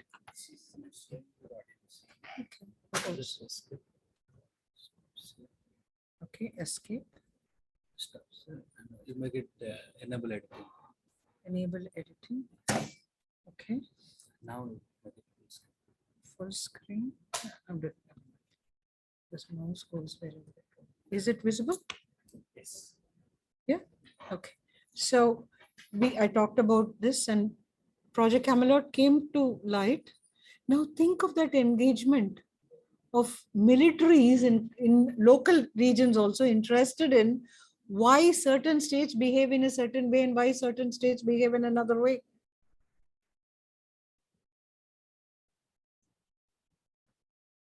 Social science. Deception was used. No, 3 people pretended to be. Not one of you said deception should not be practiced. We went to 3 ration shops pretending to be buyers from the community and bought stuff. Deception has been used in the tea room trade by Lord Humphreys. Lord Humphreys was a researcher who was looking at non-heterosexual relations and the means of living in society by these people. And it was challenged. Lord Humphreys' research was challenged. He was asked to reveal the names of the people who had families, were living in the communities, but in the certain places were men who had sex with men, but actually were married and living in communities. He took down publicly available license plates of their cars and went back and found that 37 or so many percentage of the people were married and none of the families knew anything about their sexual proclivities. Okay. So he used deception. What did he do? He pretended to be a voyeur who got off on staying in those toilets where men were having sex with men and getting his pleasure not by actually indulging in sex, but actually watching. So being a voyeur in those settings, he got entree to those places. So he used deception.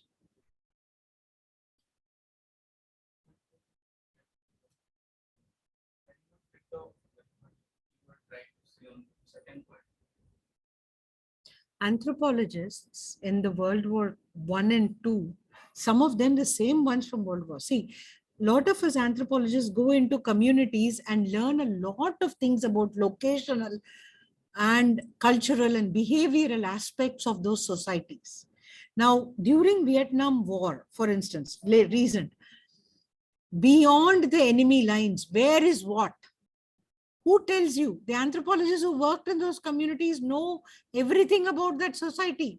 Now, if you come as Americans and you have your American anthropologists to tell you where is what, locational advantage you can gain by people who worked in those communities if you don't have anything else.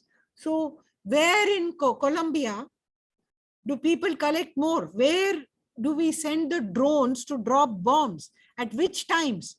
Who tells you? Somebody who has worked in those communities for aeons. So World War I and II, the American military actually enrolled anthropologists to work with the military. And Franz Boas, the president of the American Anthropological Association, spoke out against it, but he was Jewish. And they actually threw him out of presidentship of the American Anthropological Association. Today, we celebrate Franz Boas. He was not celebrated at that time. Because he said, as a discipline, we are bringing shame to our discipline if we let our discipline be subjugated in order to do harm to the very people whom we lived with and worked. What value is that if we let patriotism to our country trump our calling to and the faith that we, integrity to our discipline and to the communities who trusted us? Do you understand? Like most of the time, all these things like whatever has happened in Latin America, like defunding the Chilean president in 1970, or like recently, most of these actions are actually justified by economic reasons, being the economic progress or economic growth. So the basic motive, those who are studying anthropology or political science or any other thing, they are understanding that this is nothing but to destabilize the other. Correct. That is precisely why it is one thing to do research on those communities. It is another thing to let that body of knowledge become a means to subjugate the very community with who gave you that information. If that is acceptable, that is okay. But there is a school of thought which thinks that you can't do that. The discipline trumps, the discipline and the calling and what you owe to the communities from who accepted you and you lived in those communities to do those ethnography. Can you use that knowledge gained to subjugate the very group? That is the question that Boaz asked. The alternative is that could be economic imperialism as an accepted mode of market forces. You could look at it that way also. For one person, regulation through market forces, another person could call it economic imperialism. You're getting my point.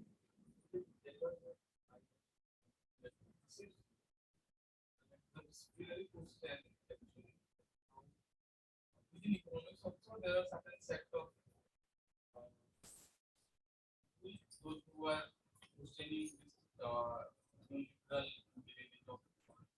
There are, but what I am saying is this is in World War II. The example came from World War II where anthropologists actually worked with the US military. And our knowledge can be used for that. Then that is a choice we make as from coming from a particular discipline. Either the discipline regulates itself or the society regulates the discipline. As simple as that. Point is I'm making, social science is not without its moral slippery slopes, be they anthropologists or economists. There, but for the grace of God, go I. This is all our history. I am not cooking it up. I am just pointing out all that has happened. You get my point. I'm not even taking. Let me give you the example. In 2004, there was a study paper published in Quarterly Journal of Economics. That is one of the best journals that publishing in economics. And in that paper, like two authors were there, they concluded that in India, like this, the pro-labor regulations, like the protection that government is providing to the working class, like social security, stuff. Those things are leading to, and those pro-labor legislations are harmful for the labor itself. It was the conclusion of that paper. So recently, in one of the working paper, it was questioned again. So how? What you're talking about is not an ethical challenge. It is a variation in perspective. Here, what Franz Boas was saying was, not what they wrote, not what they published. It is the use of that knowledge. It is the use of the knowledge for another purpose when you have gained that knowledge out of goodwill of that community. You're using the same knowledge to destroy that community. You see, what you're talking about is a perspective which was published. I am talking about the moral challenges that emerge when, as social scientists, we gain certain understandings, but use that understanding to destroy the very communities. Is that okay with us? Is the question I'm asking. You see that point? But like when somebody is publishing in that level of journal and government Is that not happening now? Let me come. Please wait. Please wait, sir. Madam, take a break. No, I'm good. I have to finish by 12:30 and I usually teach continuously. So. one more example I will- No, can you please wait? We have some examples coming. Yeah. So this is the reason why I'm trying to bring in a understanding of the need for regulation. Any other questions there? Okay. See, there is a lot of ethics creep coming in, and social scientists hate regulation of any kind. And I'm also with all of them. However, our own research is not without scandals. We've had the Narangwal experiment in the 70s. I don't know if, has anyone heard of the Narangwal experiment? Oh, innocents. Okay. Narangwal experiment was an experiment conducted in and around the Narangwal area. It was only stopped because Indo-Pakistan War of 70s broke out. The Narangwal experiment was an experiment in villages of about clusters of 12 to 11, 4 separate groups where India was starting, no, 47 only we got independence. We didn't know whether we need to set up health centers or we need to invest in nutrition for children. So we were trying to develop policy with the help of whom? Johns Hopkins. So we conducted experiment on whether children will progress to marasmus and kwashiorkor, that is the most horrendous status beyond 2 sigma limits of nutritional provisioning, 2 and 3 sigma limits. In order to prevent that, is it enough to do nutritional supplementation? Or is it enough? See, one of the reasons why children become malnourished is infections and reinfections. So we treat them. We prevent infections or treat infections so they don't go to adverse nutritional conditions. Or we provide food to prevent nutritional conditions, adverse nutritional conditions. Or we should provide both. Or is it okay to leave without anything? So we conducted this experiment. We observed children moving to kwashiorkor and marasmus in a cluster of 11 villages, with doing no intervention but collecting data. In other, we provided health system and cured infections. In other place, we provided nutrition. And in 4th place, we provided both to see what works best. Now you tell me, is it very easy to observe children's nutritional? It could be due to poverty, it could be due to infections. So I watch her. She has biscuits, she has nothing, day after day after day. But I come to her house to collect data from her. What is your current situation? Oh, भूखे मर रहे हो, अच्छी बात है. 10 दिन से खाना नहीं मिला. Is it easy to collect data? जब हम सब खुद खा रहे हैं और डेटा कलेक्शन कर रहे हैं कि 10 दिन से खाना नहीं खाया, 15 दिन के बाद 15 दिन तक खाना नहीं खाया, 20 दिन के बाद 20 दिन तक खाना नहीं खाया, पानी पी रहा हूं और left over rice water P रहा हूं दूसरे के घर से. What is it called? Pokala. Once. Watered rice. उनके घर में से थोड़ा मांग के पी रहा हूं. सुबह एक बार, रात को बचा के रख के वो, it is completely fermented, but I am drinking. That is all. Me and my children are drinking that only. Every day. Madam, your name? Jayasmita tells. So I am very happy No, she has not yet reached Kwashikor. Let us observe. After Kwashikor, we'll take her to center to improve her. But how soon she goes to Kwashikor, I need to know. How much time I have as a state to intervene. मेरी तरफ क्या देख रहे हो? ये हमने किया है. हमारे देश का research है ये. I didn't do this research because I was too young to do research at that time. I was like 10 years old and Narangwala was happening, 8 to 10. कर सकते? We had anti-fertility vaccine. So we intervened with women's reproductive cycles to treat vaccine for COVID, I understand. Pregnancy vaccine, is pregnancy a disease? We've had that. We've actually inserted malaria pellets into women's fallopian tubes. We've observed the natural history of cervical cancer until it became carcinoma in situ in this country. When? Do you think we did it before 1947? 70s and 80s we did that. And now we have DAL for vaccination studies done by no less eminent people than Nobel Prize winners.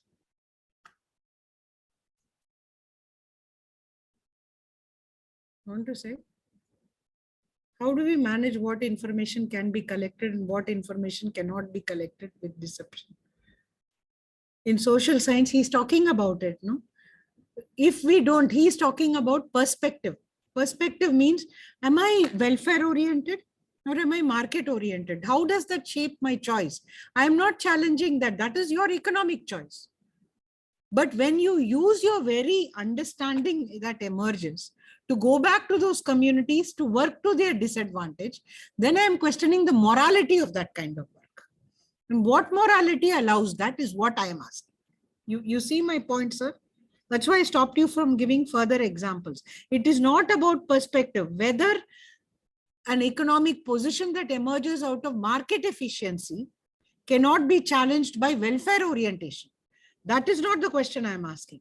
Whatever be your orientation, can that knowledge be used to go back and destroy those very people who provided that information is the question I'm asking.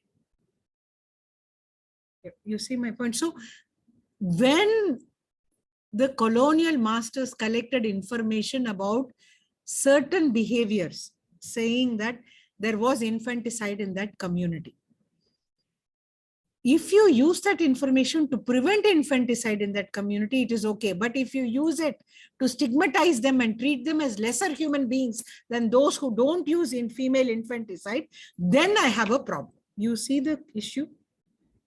Therefore, publishing that information about the presence of infanticide in certain communities needs to be done. It needs to be done to work against it. But how to do that? How do we do that without harming that community? Something that that community has to have a voice in. As anthropologists, we don't, oh, tell me name of some community. Upper caste community. Upper caste Brahmins take lot of dowry. They want one, I'm cooking this up. I don't know whether upper caste Brahmins are taking dowry or not. I made this up. Okay, but it is easy to say because you can't scold me. I am Brahmin. So you can't find fault with me. Okay, so Brahmins take dowry. Tamil Brahmins take dowry. So that knowledge you have. If you want to change this perspective, you have to work with the Tamil Brahmin community to overcome it. You can publicize, but you can tell them, how can we publicize? Instead of saying the study was done in Tanjore, in Kumbakonam among the Brahmins, you can say in a certain community in Tamil Nadu, among the Brahmin community, we found that more than 68% of the marriages were conducted with exchange of dowry. And this dowry was to the tune of 10 times the monthly salary of the bride's father.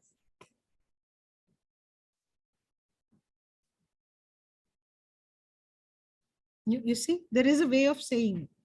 And this then you give it to the community itself to say, please work against.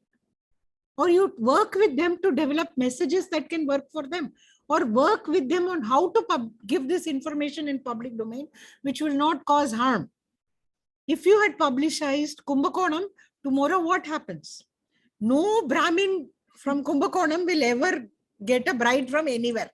They have to marry only inside Kumbakonam. Okay. My son will marry your daughter will marry my son. No one else from, where are you from? Let's cook it up. He is from Kadalur and he cannot marry anyone in Tanjore because they say, oh, they are bad people. You see my point? So you have to think those things through as researchers. That's all I'm saying. So that means reporting sampling.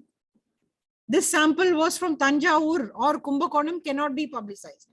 A selected district, which is traditional. That's all you can say. You see my point? You need to think it through, because what is the potential harm? The people who gave you that information, that community will be harmed because nobody will come to get married. Never mind that everywhere everybody is taking dowry. Forget only Brahmin community. Your study, you have to publicize. True. How do you do that? But so you don't harm the very community. It's like saying, don't bite the hand that feeds you. Is that a simple moral edict? That's all I'm saying. We've done all of that. I'm not making this up, okay? None of these things I'm cooking. Because research methods in social science can be positivist, as she said, or they can be interpretivist, as Maheshwar said.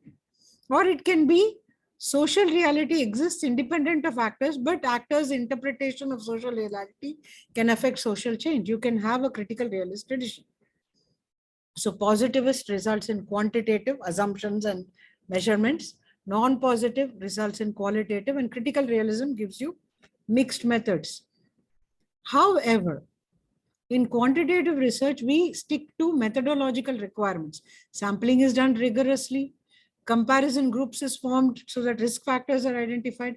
Bias, somebody talked about, is minimized. So we blind the researchers to the findings or the allocations. We do random selection, ensure confounding is controlled. And we have an overwhelming emphasis on objectivity. If we were to do the alternative and qualitative research, it is situated in identity. So we strongly position ourselves. We lay out who we are self-consciously. We adhere more than adherence to process, which is determined a priori. We adapt our methods to suit the context. So at each stage, there is a conscious effort at developing the research methodology to suit the context.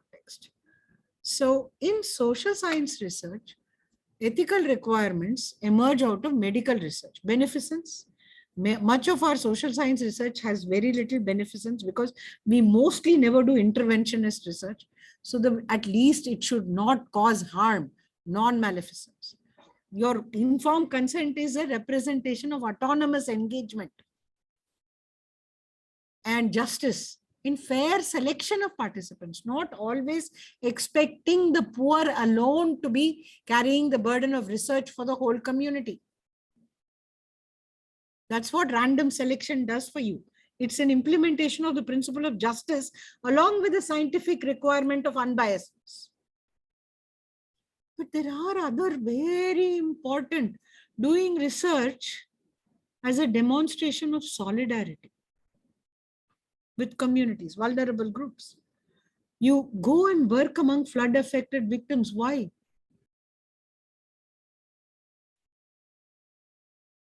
They're vulnerable, and it is a show of solidarity, to work with them to find out what are the hardships in order to tell the government what mitigation is needed. Transparency, research, what you're going to do and how you're going to do needs to be very clear to the participants. Therefore, autonomously they can decide. Deception, therefore, has to be dealt with very carefully because it is against transparency. And why do you think Franz Boas was against that kind of research? A community teaches you all about its way of life, and you use that very knowledge gained to decimate that community. Where is reciprocity? Therefore, we don't go there, no, to communities to work with them with the clear say, I am here to exploit any knowledge I gain for furtherance of my career through publications. That may be one of the reasons why we go. But as human beings, do we go there with only this purpose? Do we ever come out unchanged? उनके यहाँ बैठ के, उनकी बाहर वो चटाई जो लगा के बैठते हैं, उनसे जो सीख मिलती है वो जिंदगी भर की सीख रहती है. उससे ना जब मरते हैं तब छुटकारा मिलती है. तो वो सीख के बदले में क्या उनकी हानि चाहेंगे? तो क्या हमारा फर्ज नहीं बनता कि we at least build non-exploitative relationships? And who has more power? They or us? I leave you to think about that. So when we represent, who do we represent? How do we represent those dowry-taking Brahmins? Sometimes when we go to community, no, we want to anonymize them. But some communities actually come back and tell us, write my name there. How do we deal with that? If that writing brings, you understand that it will bring harm because you recognize that they are a minority group and the system is against them. How do you deal with the exercise of autonomy against the principle of not disrespecting their requirement, knowing fully well that they will come to harm? You go up the hills, you find out that they believe that their ritual gods are up in the hills, and therefore mining in those hills will be a threat to their life. It will enhance their livelihood because they may get jobs there, but it will threaten their whole belief system and the collapse of their belief system. What do?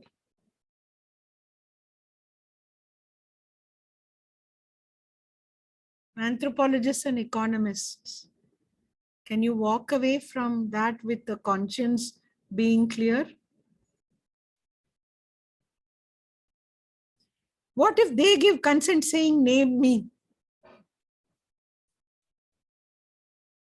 I have no answers. Huh? My aim is to make you think. There is some modicum of guidance from all our associations. I have given you some links. I'm giving you an example. No? Caregivers at 70 randomly selected PHCs received small mobile phone credit each time they brought their children to get immunized. ANMs put up posters with information on incentives, and both ASHAs and ANMs informed caregivers about the incentives. Within PHCs, research randomly selected subcenters to receive varying levels of incentives. Caregivers received 1 out of 4 incentives. High incentive, flat payment, ₹90 per immunization. So they received how much? 450 in total for 5. High incentive, increasing payment, ₹50 for first 3 immunizations, 100 for 4th and 200 for 5th. The total is the same. Low incentive, flat payment, ₹50 per incentive. Low incentive, increasing payment, ₹10 for first 3 immunizations, 60 for the 4th and 160 for the 5th. So they wanted to see which works best.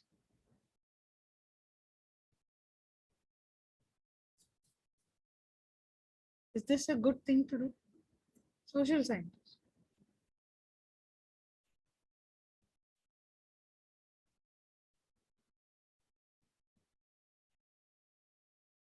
What do you think? Is this a reasonable study to do? You're all now thinking this woman is hopeless. There is a catch in this. No catch here. I'm pretty innocent. Answer. Anyone online?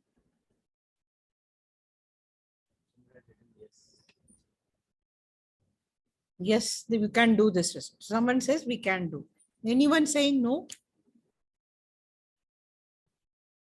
What happened? You guys are smiling. You know someone who did this? Please go. You don't need to ask. What do you think?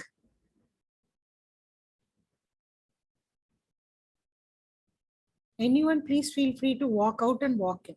No problems. Okay. Your colleagues offline are online are very free to do everything they want. So why should you suffer? What do you think? Here, 1 kg moong dal helped 77% of tribal children to get vaccinated. Indian American economist Abhijit Banerjee and his co-researcher and wife Esther Duflo made a special mention of Seva Mandir as one of the key organizations from where they learned a lot.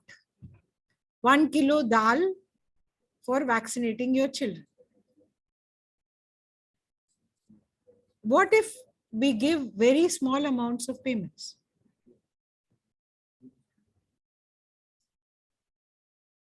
Are we exploiting the people because we give only 10 rupees per immunization, whereas elsewhere we give 100 rupees?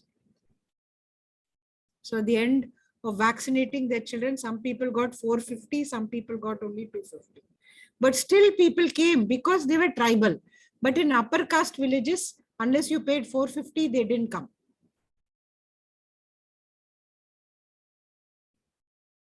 Is it okay to try this experiment? What do you think? Guys, think. Is it okay to try this experiment?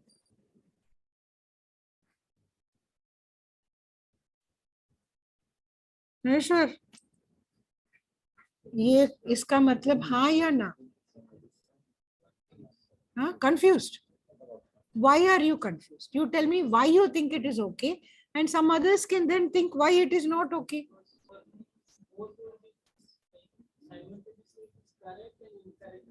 Why? That's a good thing.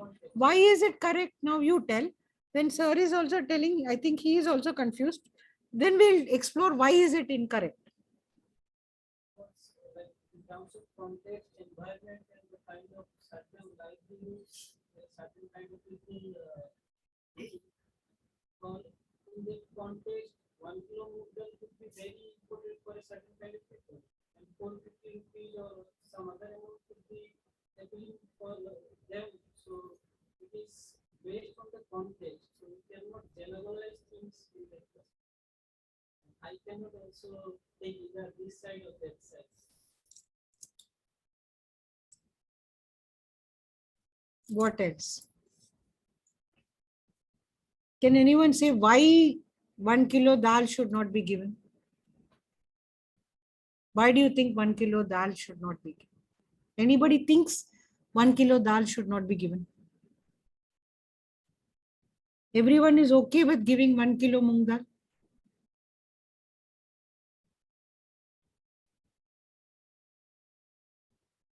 I'll give you a clue. 1 kilo moong dal is being given for what?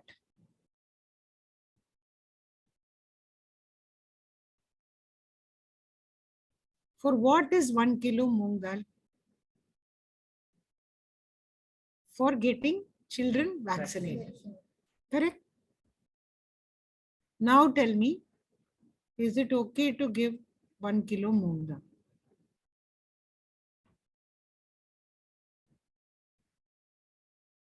Sachin Rathor has raised his hand. He raised his hand.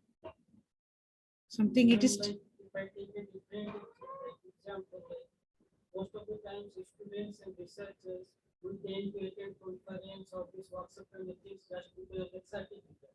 So if there are the certificate, would we be there? Yeah, true. So that can be also kind of works as kind of incentive for us. That is, you attend, you get the certificate. For this program, there is No, wait. The dal, that's what I'm pointing out. 1 kilo dal is given to the family. Who is getting vaccinated?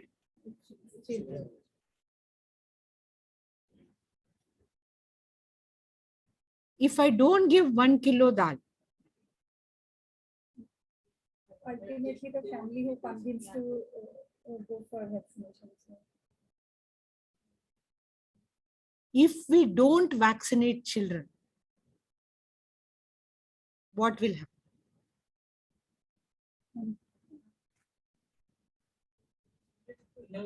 yes.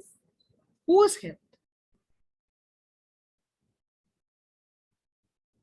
Conservative terms, it is only to that particular child, but in broader sense, it is about the community or the nation.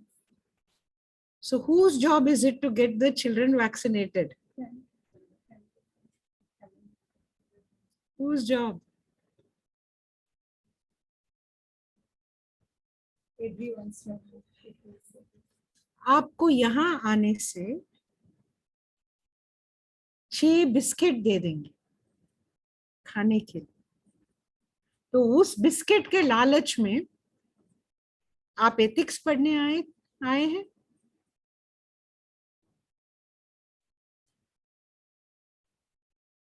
आप यदि कहीं पढ़ रहे हैं और government को किराया दे रहे हैं, यानी कि फीस दे रहे हैं, तो आपको पढ़ाना उस संस्था का फर्ज बनता है।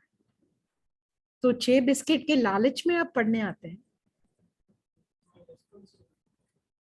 और our responsibility to teach you know, तो ये 6 बिस्किट के लालच में थोड़ी जो आते हैं। तो बच्चों का वैक्सीनेट करना किसकी जिम्मेदारी है?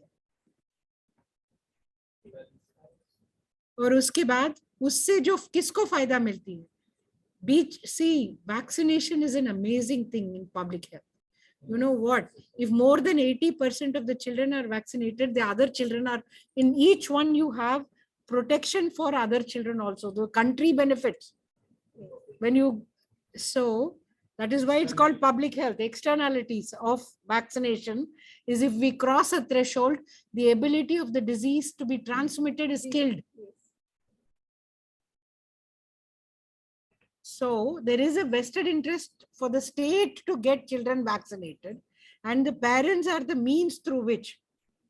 So when I think that आपके सामने 1 किलो दाल फेंक के आपके बच्चों को वैक्सीनेट करा सकते हैं, तो मैं किसको डिसरिस्पेक्ट कर रही हूँ?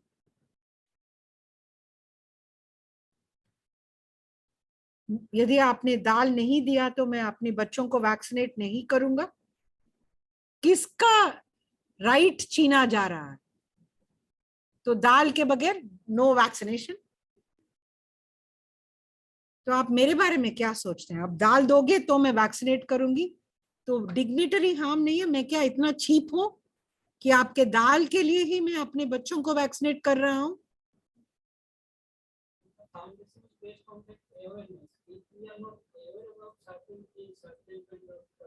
Did you think this way when you started? You're on the one hand, you're on the other hand. Isn't it a responsibility when there is to vaccinate? The responsibility comes from awareness. Awareness is incidental. Whose responsibility is it? If there is a responsibility, I'm just asking these questions to make you think that there is dignitary harm. Yes, it is good to incentivize. I'm not saying it's bad, but unconsciously we are doing dignitary harm. And I'm asking you to think about it. As social scientists, it never struck you, no?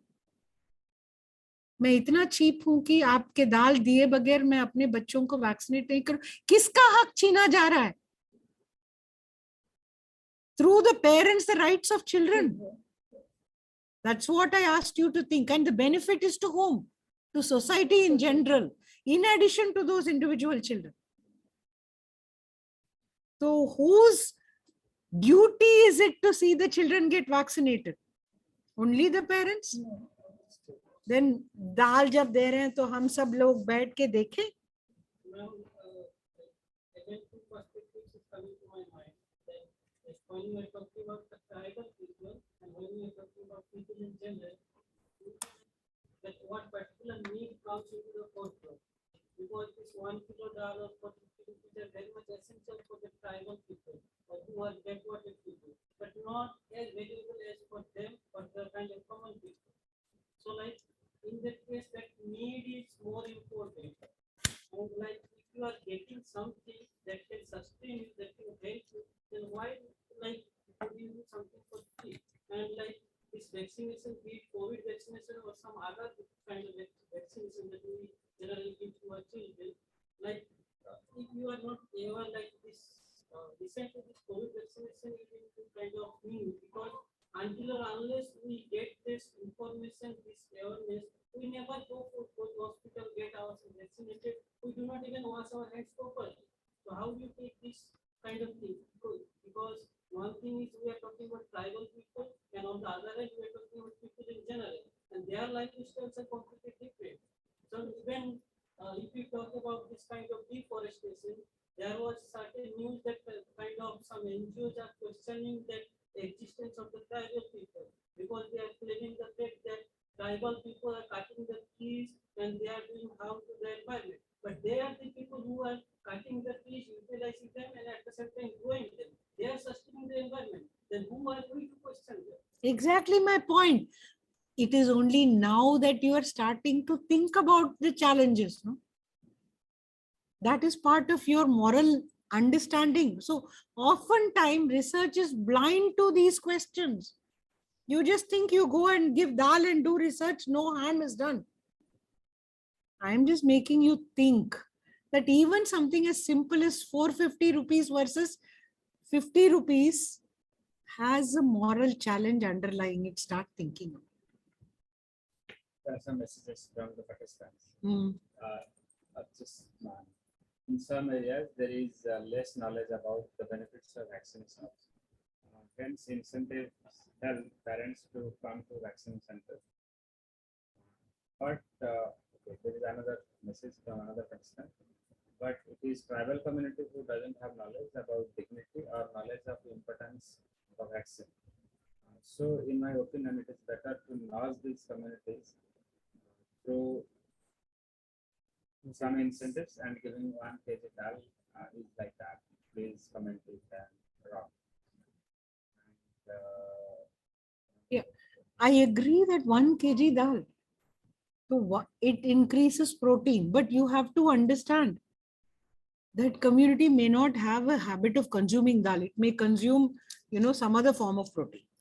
Okay. That 1 kg dal is not going to benefit the beneficiaries, the children. It's going to benefit the household. What is the problem in distributing nutrition at higher rates to that community than other communities, and leaving them their dignity and saying, please, instead of incentivizing vaccination, go around engaging with them on the benefits of vaccination? Similar basis like this, midday meal also started to provide nutrition to establish students to come to the schools and get their knowledge. At the same time also, but it's universalized. It is universalized. Yes.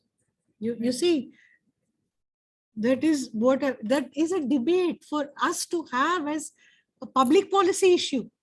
But here you're doing research on that very dal you're giving. How much percentage of children got vaccinated?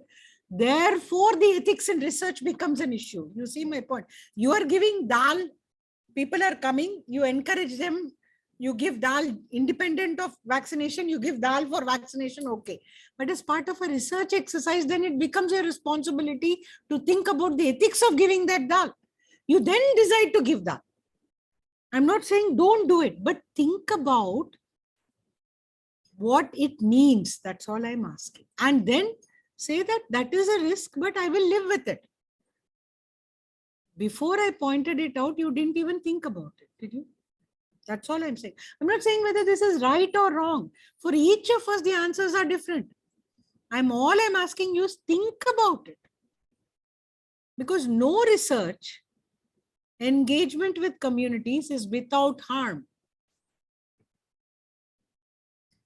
Another student is writing incentives encourage survival in quickly, but awareness takes time. Initially, you can do something. Yeah, you can kickstart it, and then when you withdraw, see, what do you think of me that, it's also dignitary harm. Tribal people, if you withdraw the dal, they won't vaccinate their children. Do not tribal children have a right to vaccination independent of dal? I'm leaving you with all these questions. We have new regulations in this country, which has emerged in 2019, which didn't emerge in a vacuum. Can I take extra 10 minutes up to 12:40? Yeah. Okay. Because there are guidelines that have emerged in this country, and they have actually mandated ethics review through an ethics committee. And I am going to take a 5-minute break and talk to you all about these rules. No? So this is the time. So you don't ever need to wait for permissions. Please feel free to walk in and out. But 5 minutes break. Yes. Yeah. Yeah. I At can. the end, we'll have a photo session. Yeah. Outside. Here I have always taken the photo. Outside of the Orissa, other people also that was on the whatever rough How do I say share? If I say share, is it visible? Why do we need ethics review of research in India? I know this is not gone. God, stop share. I did. It's not listening to me. No, that one you have to press escape. Escape. Then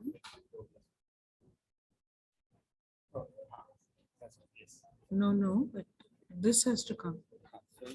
Enable it. You want to share it? No? Yeah. Ah. Is it visible? No, that is not going. Shall I? No problem. That is not showing to us. That is this scare. I'll escape from everything. Yes. You can close everything. I'm closing So many this. windows are open.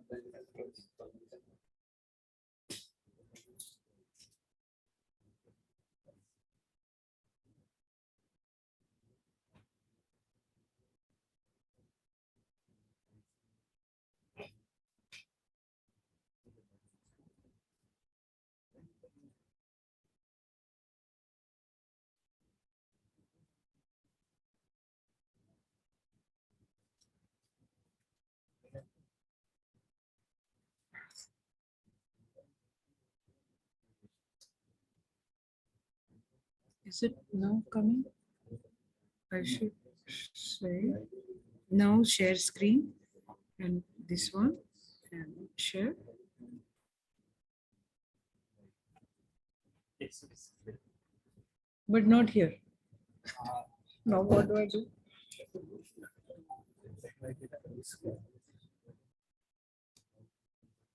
I'll do it.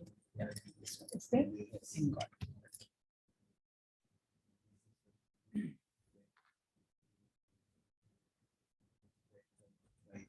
45 statements in chat.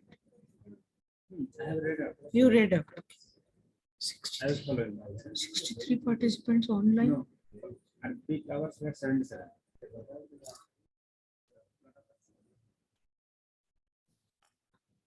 300 had registered.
Amarendra,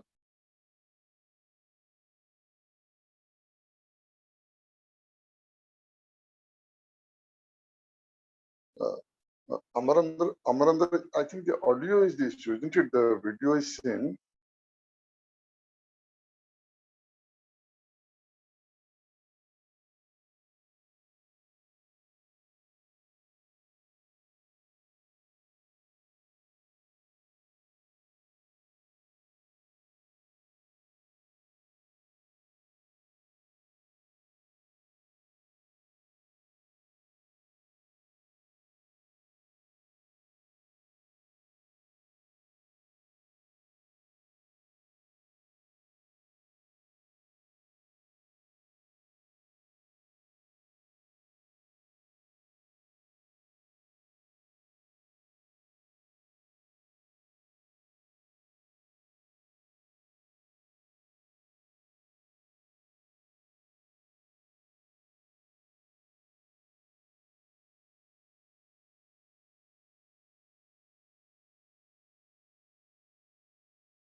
You don't have to worry. We are having a break here, so please wait. Physical necessity break. But they are all writing that no audio is coming. So please know they see that we are talking, so the video is on there. And then they thought maybe connect. Start. No, no, let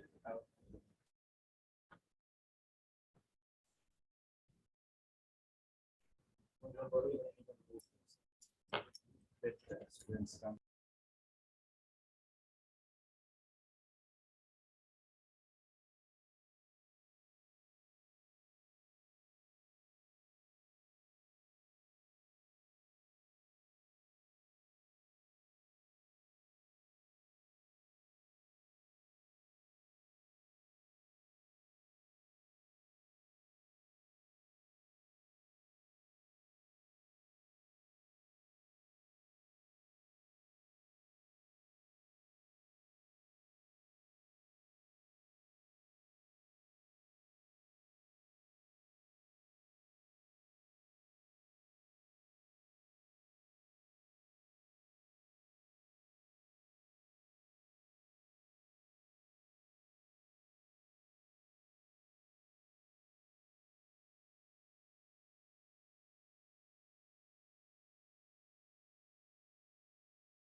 Yeah, unmute.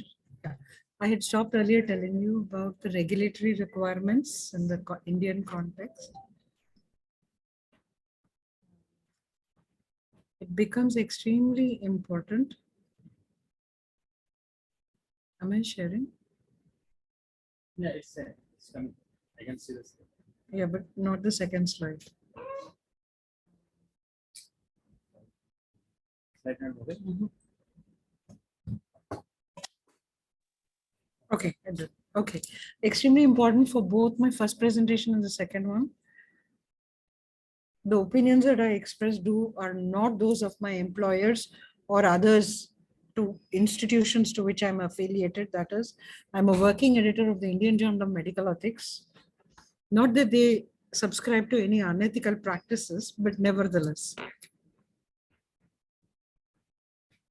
So why is it that suddenly research ethics has become the focus of regulations in our country? You need to look at, especially in health, we had the cervical carcinoma study, where in 10 medical colleges, we followed up on women who came to the, especially government colleges means relatively people who are not with necessary means. Those people were followed up for a time till we had carcinoma in situ, as possibly carcinoma emerges as cervical dysplasia, that is changes in cell structures which are rendered visible in the cervix. You determine it through pap smears and so forth. And then once you see these changes in the cells, you start interventions. However, because we were a relatively poor country, there was an idea that you intervene only when you see cancerous cells, not changes in cervical cells. As a consequence, which kind of cervical dysplasia progresses to carcinoma in situ was a question. And in the process, we observed women till they developed carcinoma in situ, when the evidence somewhere in 4th or 5th year was already there that any form of cell modifications can become cancerous. We followed them for 10 years, saying we are a poor country. The only benefit was several 8 to 13 publications. So this is something which happened not elsewhere in India. In New Zealand, when this evidence came, people asked the question that why are we following? A committee was set up called Cartwright Commission, inquiring into the researchers who followed women who developed carcinoma in situ, and they were debarred. In India, we never did any of those things. Some researcher, because there were no regulations in the country, transplanted pig's heart into human being with end-stage heart disease. There were no regulations, but the person gave consent. So what do you do? The person survived. No. But they tried it, but the person was going to die anyway. Then we had the anti-fertility vaccine study in India, where we actually used the tuberculosis typhoid vaccine to piggyback ride a mechanism of prevention of pregnancies for women. It resulted in serious menstrual cycle problems and a host of other problems for women. It was subsequently abandoned now.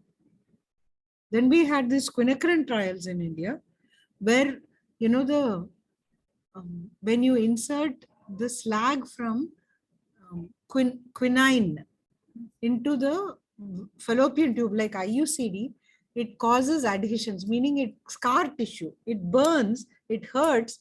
And when something goes wrong, you cut yourself. Sometimes a thickness in this tissue similarly happens inside in the fallopian tube. So the scar tissue prevents pregnancies because the connection between the ova and the sperm is blocked. This is a cheaper way than actually asking surgeons.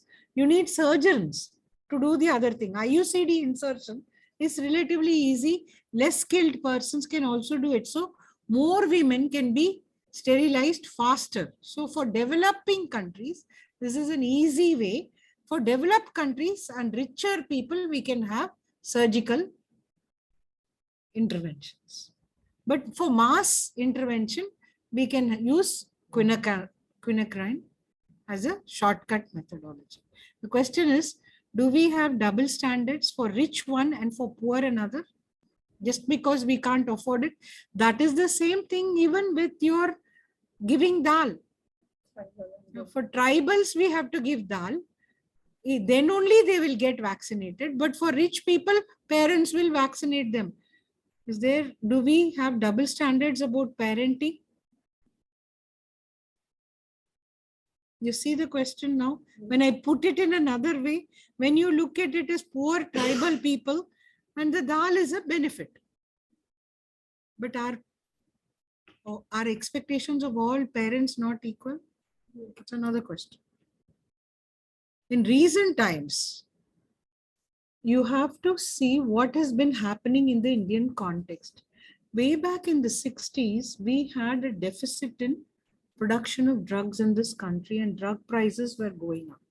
The government of India actually changed the regulatory environment in which drugs are manufactured and made it possible over time for us to reverse engineer the So patenting rules were different in this country.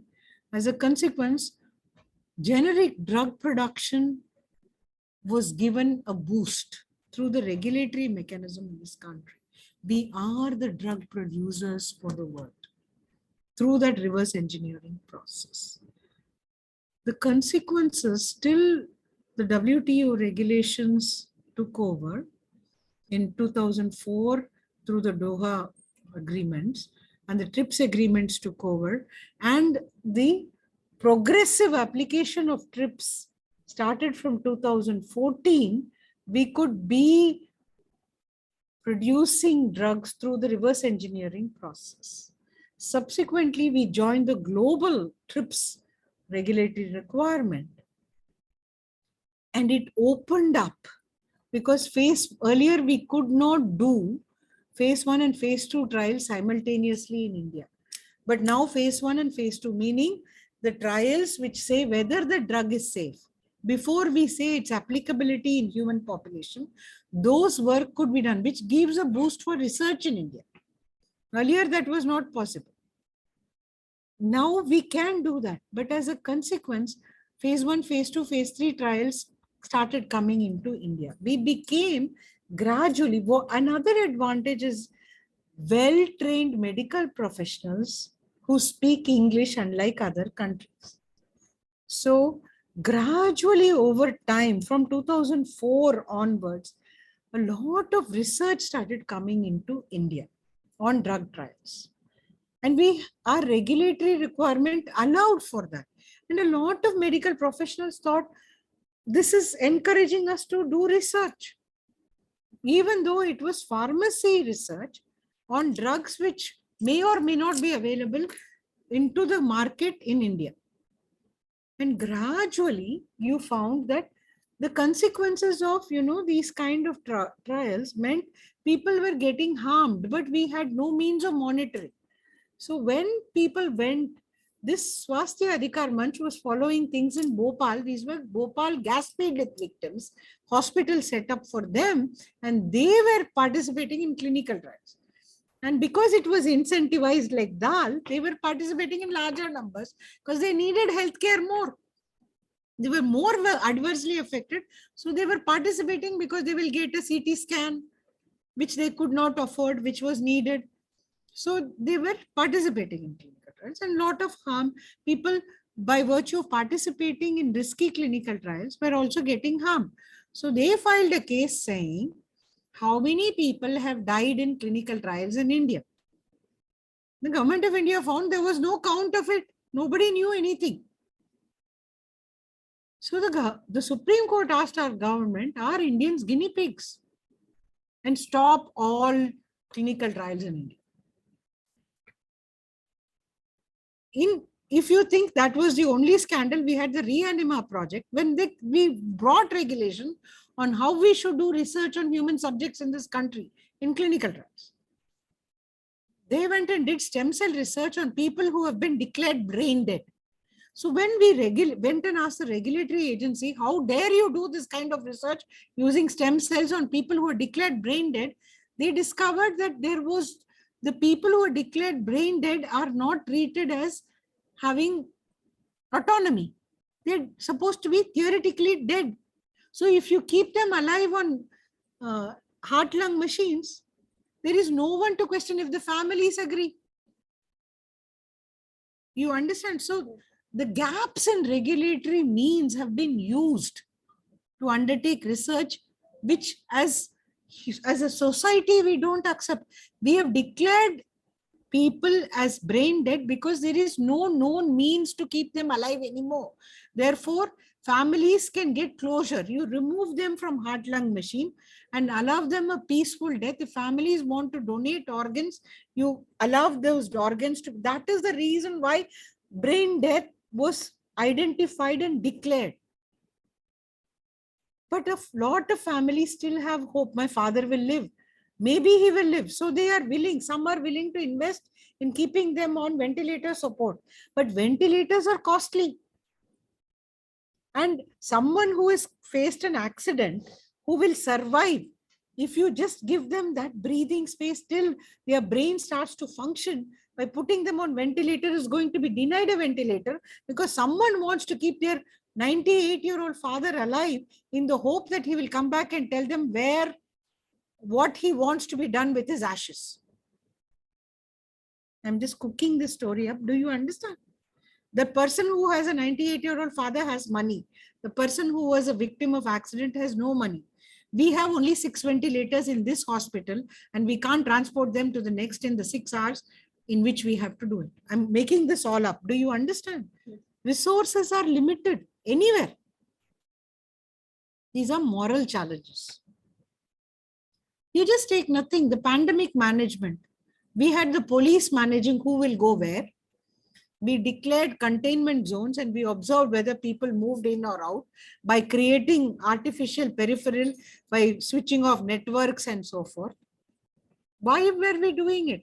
Why did we restrict the rights of people with COVID? So that the rest of us can live, no? So we thought of trade-offs, no? We tried to survive them, but if they didn't survive, we left them in the streets. Because there was only limited oxygen supply in hospitals. There was only limited. Now we are learning to manage. As a collective pandemic, have we not done a lot of things? Did we think about who were the people who were going to fall within the crevices when we declare a national lockout? जो अपने देश में नहीं है ना, तो no, they didn't.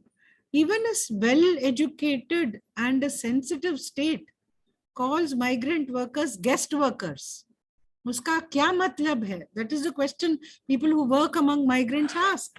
Guest का मतलब इस देश का हकदार मैं नहीं हूँ, मैं गेस्ट हूँ. इंडियन सिटीजन होने के नाते मुझे केरला से, उड़ीसा से, कश्मीर तक रहने का हक है. तो मैं कैसे गेस्ट बनी अपनी देश में? You understand? So our public policy choices are completely moral.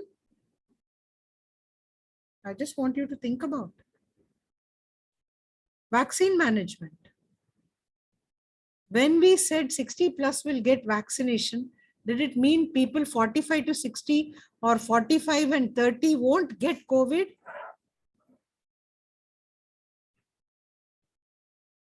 People will all get COVID, but 60 plus are more likely to die. That's why we rationed vaccine. At that time, we didn't have enough.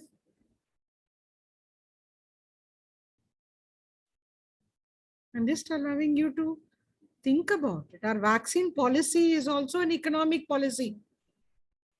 It's a rationing policy. Therefore, regulations on what we will research and what we will not have gradually emerged. The Indian Council of Medical Research, after that cervical cancer research, came up with a policy document. It had a policy document in the 80s, but by 2000, there were so many scandals rocking the boat that they came up with ethics guidelines.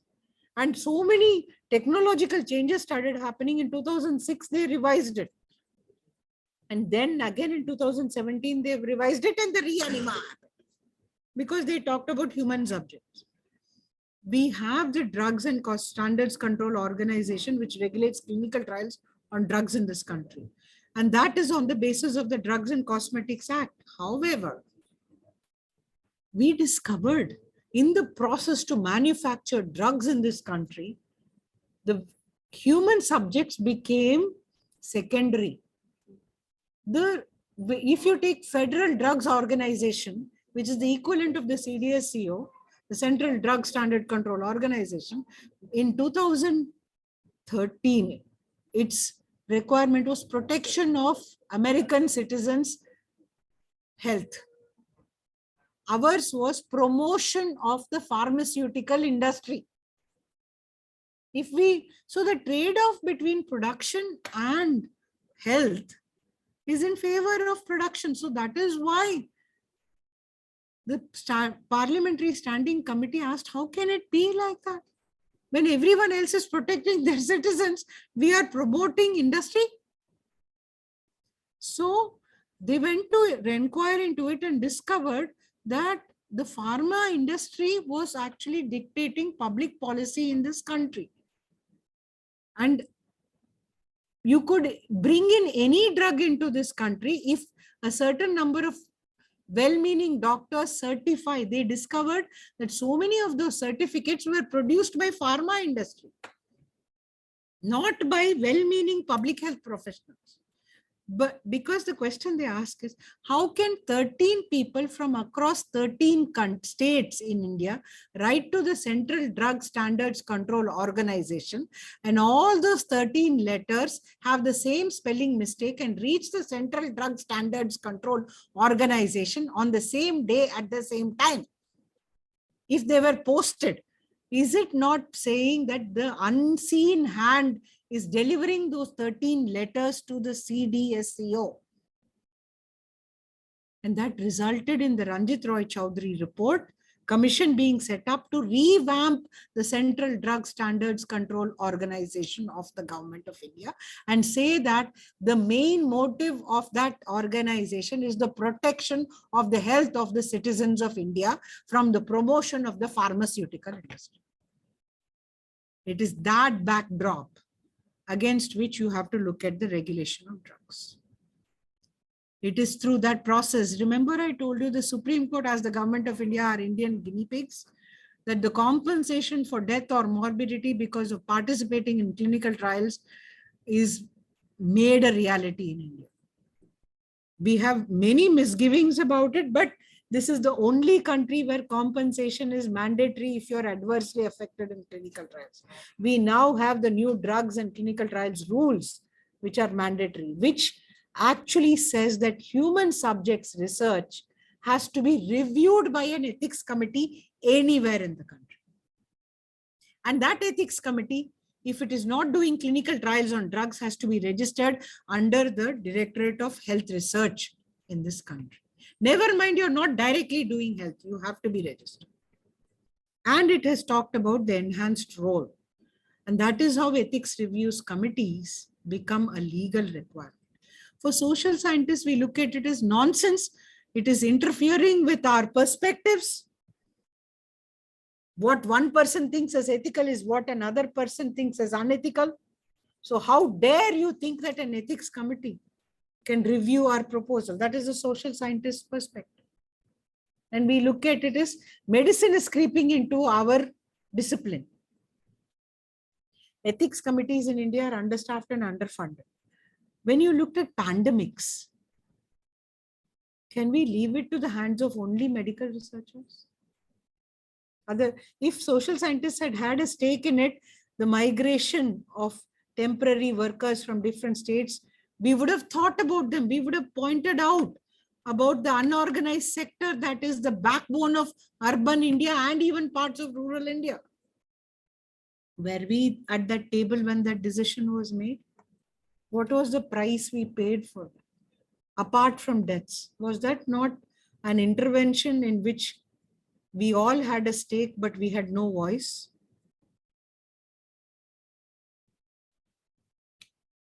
That is why public policy choices cannot be left to few people. Civil society has to have a say.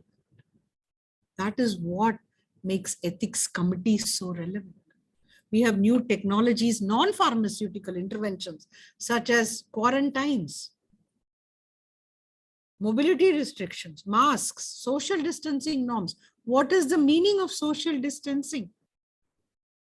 When somebody dies in local communities, in my community, women get together and hug each other and cry. Now, the social distancing, what does it mean? In a community, it can mean I don't care about you at all. When human touch means so much. So what is the price of avoiding that human touch?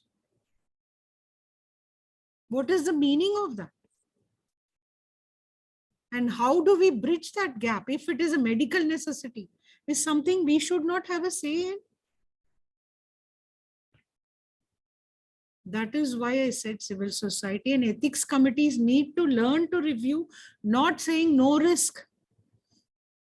And medical researchers' capacity to understand multi-stakeholders needs to be built. Civil society stakeholders need to understand. So we need to develop and run these ethics programs for all of us to understand this, build institutional mechanisms, build enabling mechanisms rather than saying people are unethical. We need to build requirements for ethics committees to review PhD students' proposals.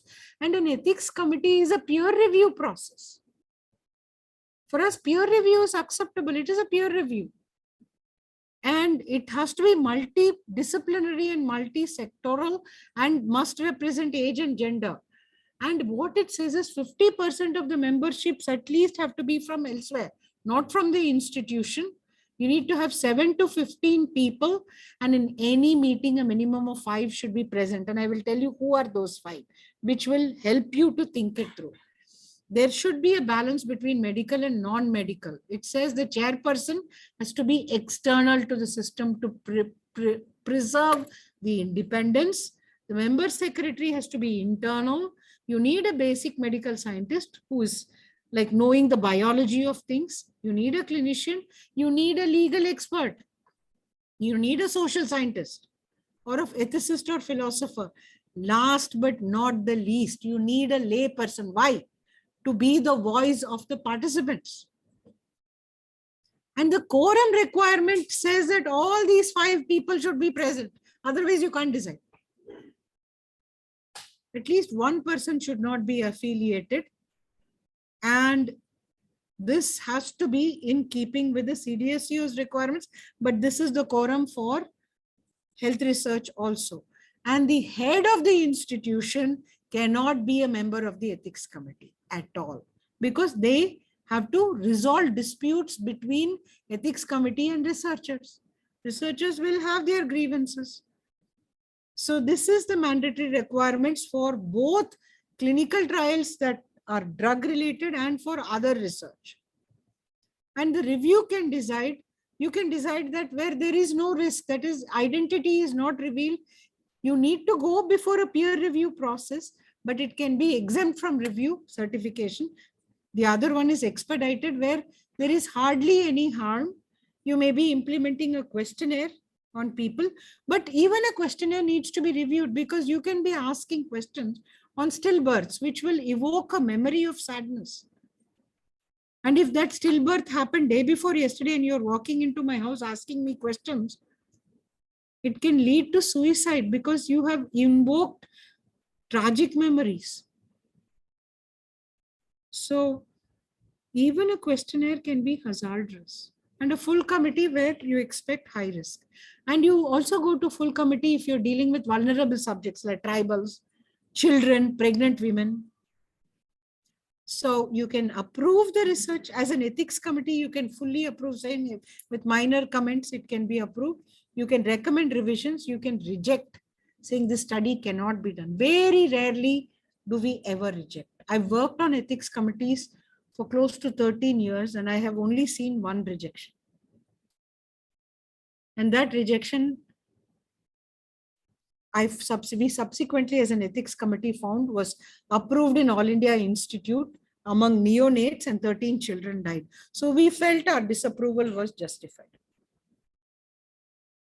Why do you people as social scientists need to heed all this which comes out of health? Ethical violations which we indulge in the field affect the credibility of our disciplines and institutions. Self-regulation through disciplinary orientation is a good way to start. All the more so because now journals in the interdisciplinary areas are asking for an ethics approval. Making a start within our institutions and disciplines is an important part, and it helps us to prepare the regulations which we can engage with. We develop our own regulations and say we give unto ourselves this is better than somebody saying you cannot do the following. And then when regulations come, we know what works and what doesn't. So we can be part of the process instead of getting it thrust upon them. That is the reason why I am talking about ethics to social scientists, especially for research. Questions?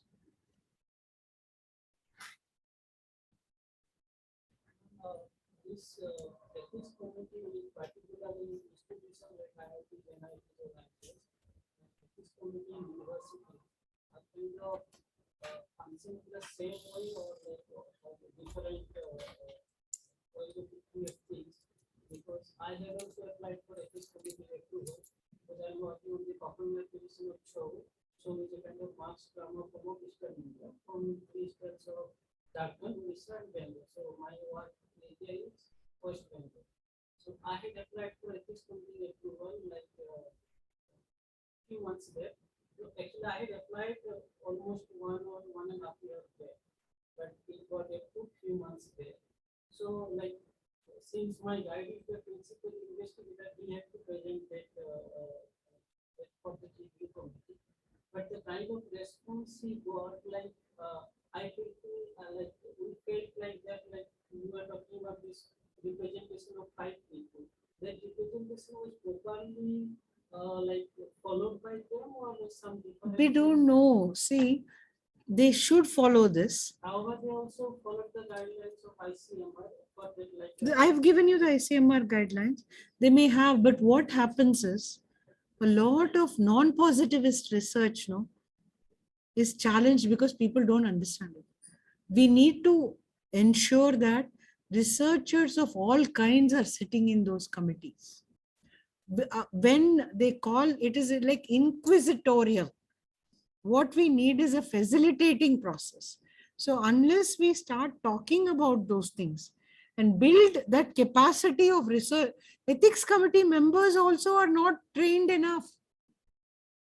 If something seems strange, they immediately start shouting at it.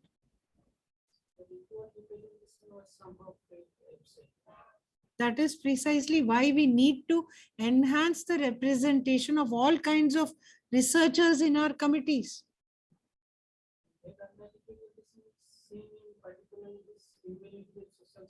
True, very much. Yeah, exactly. So we need to start explaining this to others, just as they need to explain themselves to us.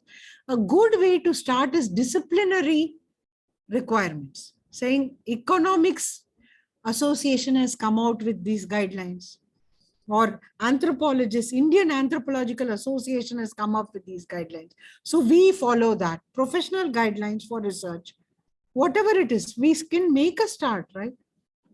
And then this is a regulatory requirement. So we need to go to the head of the institution and point out the result of delays. But I have to tell you, in COVID times, a lot of ethics committees couldn't meet at all. A lot of them didn't understand that they could do online processes.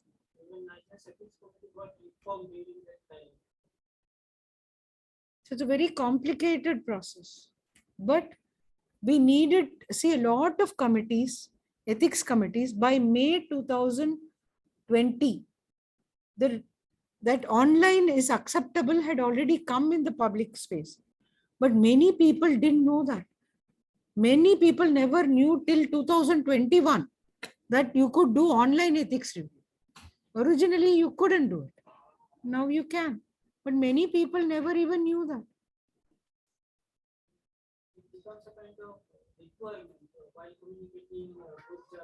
Yes, that is precisely why another alternative is to set up an ethics committee, 2 ethics committees, one which deals with quantitative, another which deals with qualitative research. Mixed research can go to the qualitative one, which will understand both, or to set up, see, you can have up to 15 people. You also need to understand how positivist orientations shape the notion of science in this country. And as a consequence, what in the hierarchy is the humanities and social sciences in a scientific institution? That is the politics of that, you understand, also affect it. It is something which we cannot, ignore. It exists. So one of the things we can do is bring it as a grievance redressal, or say that there should be an alternative committee for these people. You see the point? Any other questions? Yeah, that I can't see, but I think this Q&A 1 has come and there are 59. It was originally 50. That we have addressed. You addressed. Okay. So online participants, if you have any question, you can either type it in the chat box, or if you want to speak, you raise your hand, I will unmute you to speak.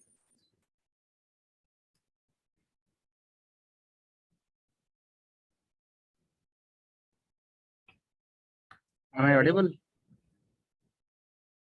to the participants? Now there are another things, for example, like I have done my work sometimes there.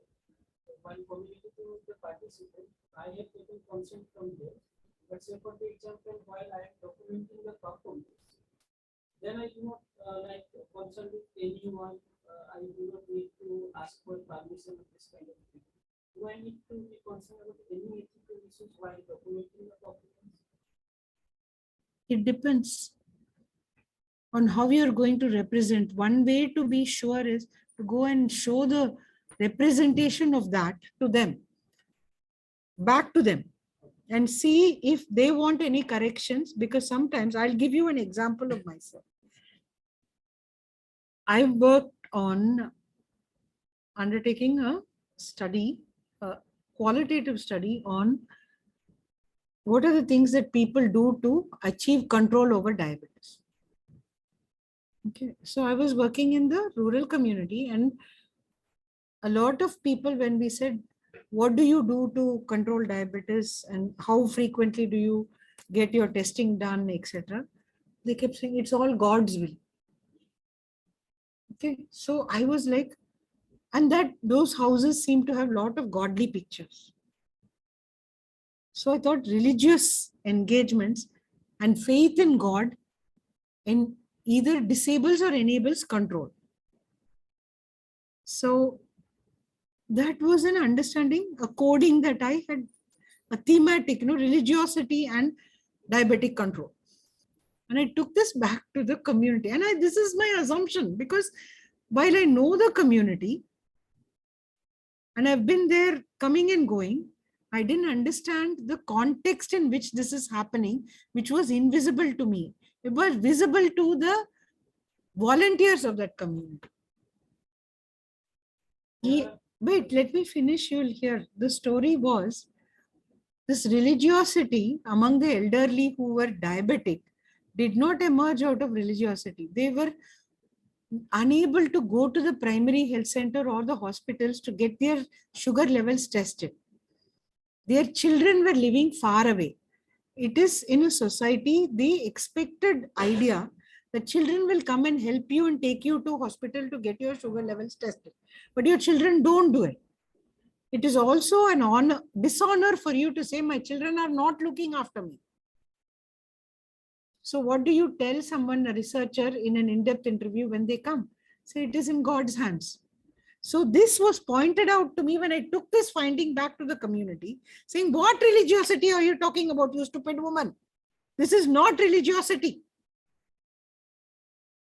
In our arrogance as researchers, we are very liable to fail unless that corrective mechanism of showing our interpretations back to them for corrective mechanisms is not built into our research process. That is not only a research requirement, it is also a moral requirement. Because you otherwise will represent them wrongly. You understood? So think about it. I gave you this example to let you think that certain things could be subject to some secrecy requirements. Do you know that? Because no matter how much of an emic perspective you try to take and become, are we one of them in reality?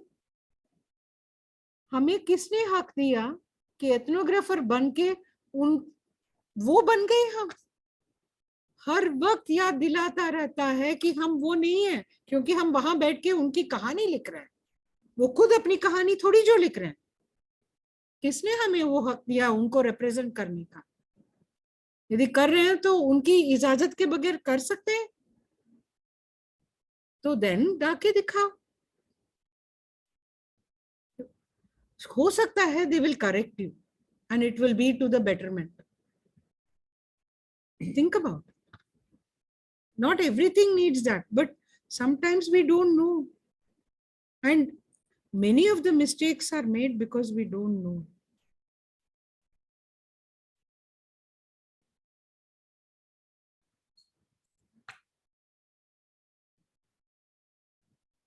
Okay, so thank you very much, ma'am, for this very nice presentation. In fact, there are a lot of messages also.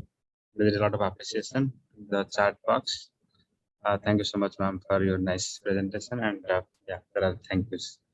So no, but towards the end, as you know, it went on. It was like quite intense, and so now I think it has populated into our brain, and it has gone into our blood also, probably, right? I hope that. So with this, now I invite our chairperson, Professor Ramanathan, to offer a small memento to now as a token of appreciation for this, and wait, have a photo. Thank you so much.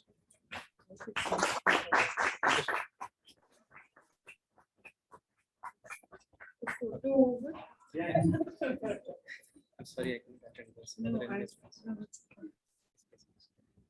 I would like to say thank you because for me, I often work with lots of social science engagement, and I watch from the sidelines a lot of errors happening and feel very saddened and don't know what to do. So I'm very grateful to the Orissa Economic Association and NISER for giving me a chance to talk to young economists. Not because I think that they're doing wrong, but it's sometimes much better to prevent than cure. Because I'm a public health researcher, prevention is so, self-corrective mechanisms, constant consciousness, self-conscious consciousness is far more advantageous than, correcting errors. Because sometimes, the errors which we have made help us to learn, but sometimes the errors we make are not redeemable. That's why prevention is better. Thank you. Thank you so much, ma'am. And for the online participants, now we are closing this session, but we'll be back at 3 p.m. Online. And Professor Keshav Das, the president of Orissa Economic Association, and professor at Gujarat Institute of Development Research, will be speaking on review of literature. So now you can have a break, extended lunch break up to 3 p.m. So with this now, yeah, let us take a break. Yeah. No, now leave it there. Yes. So we can. Anyway. Just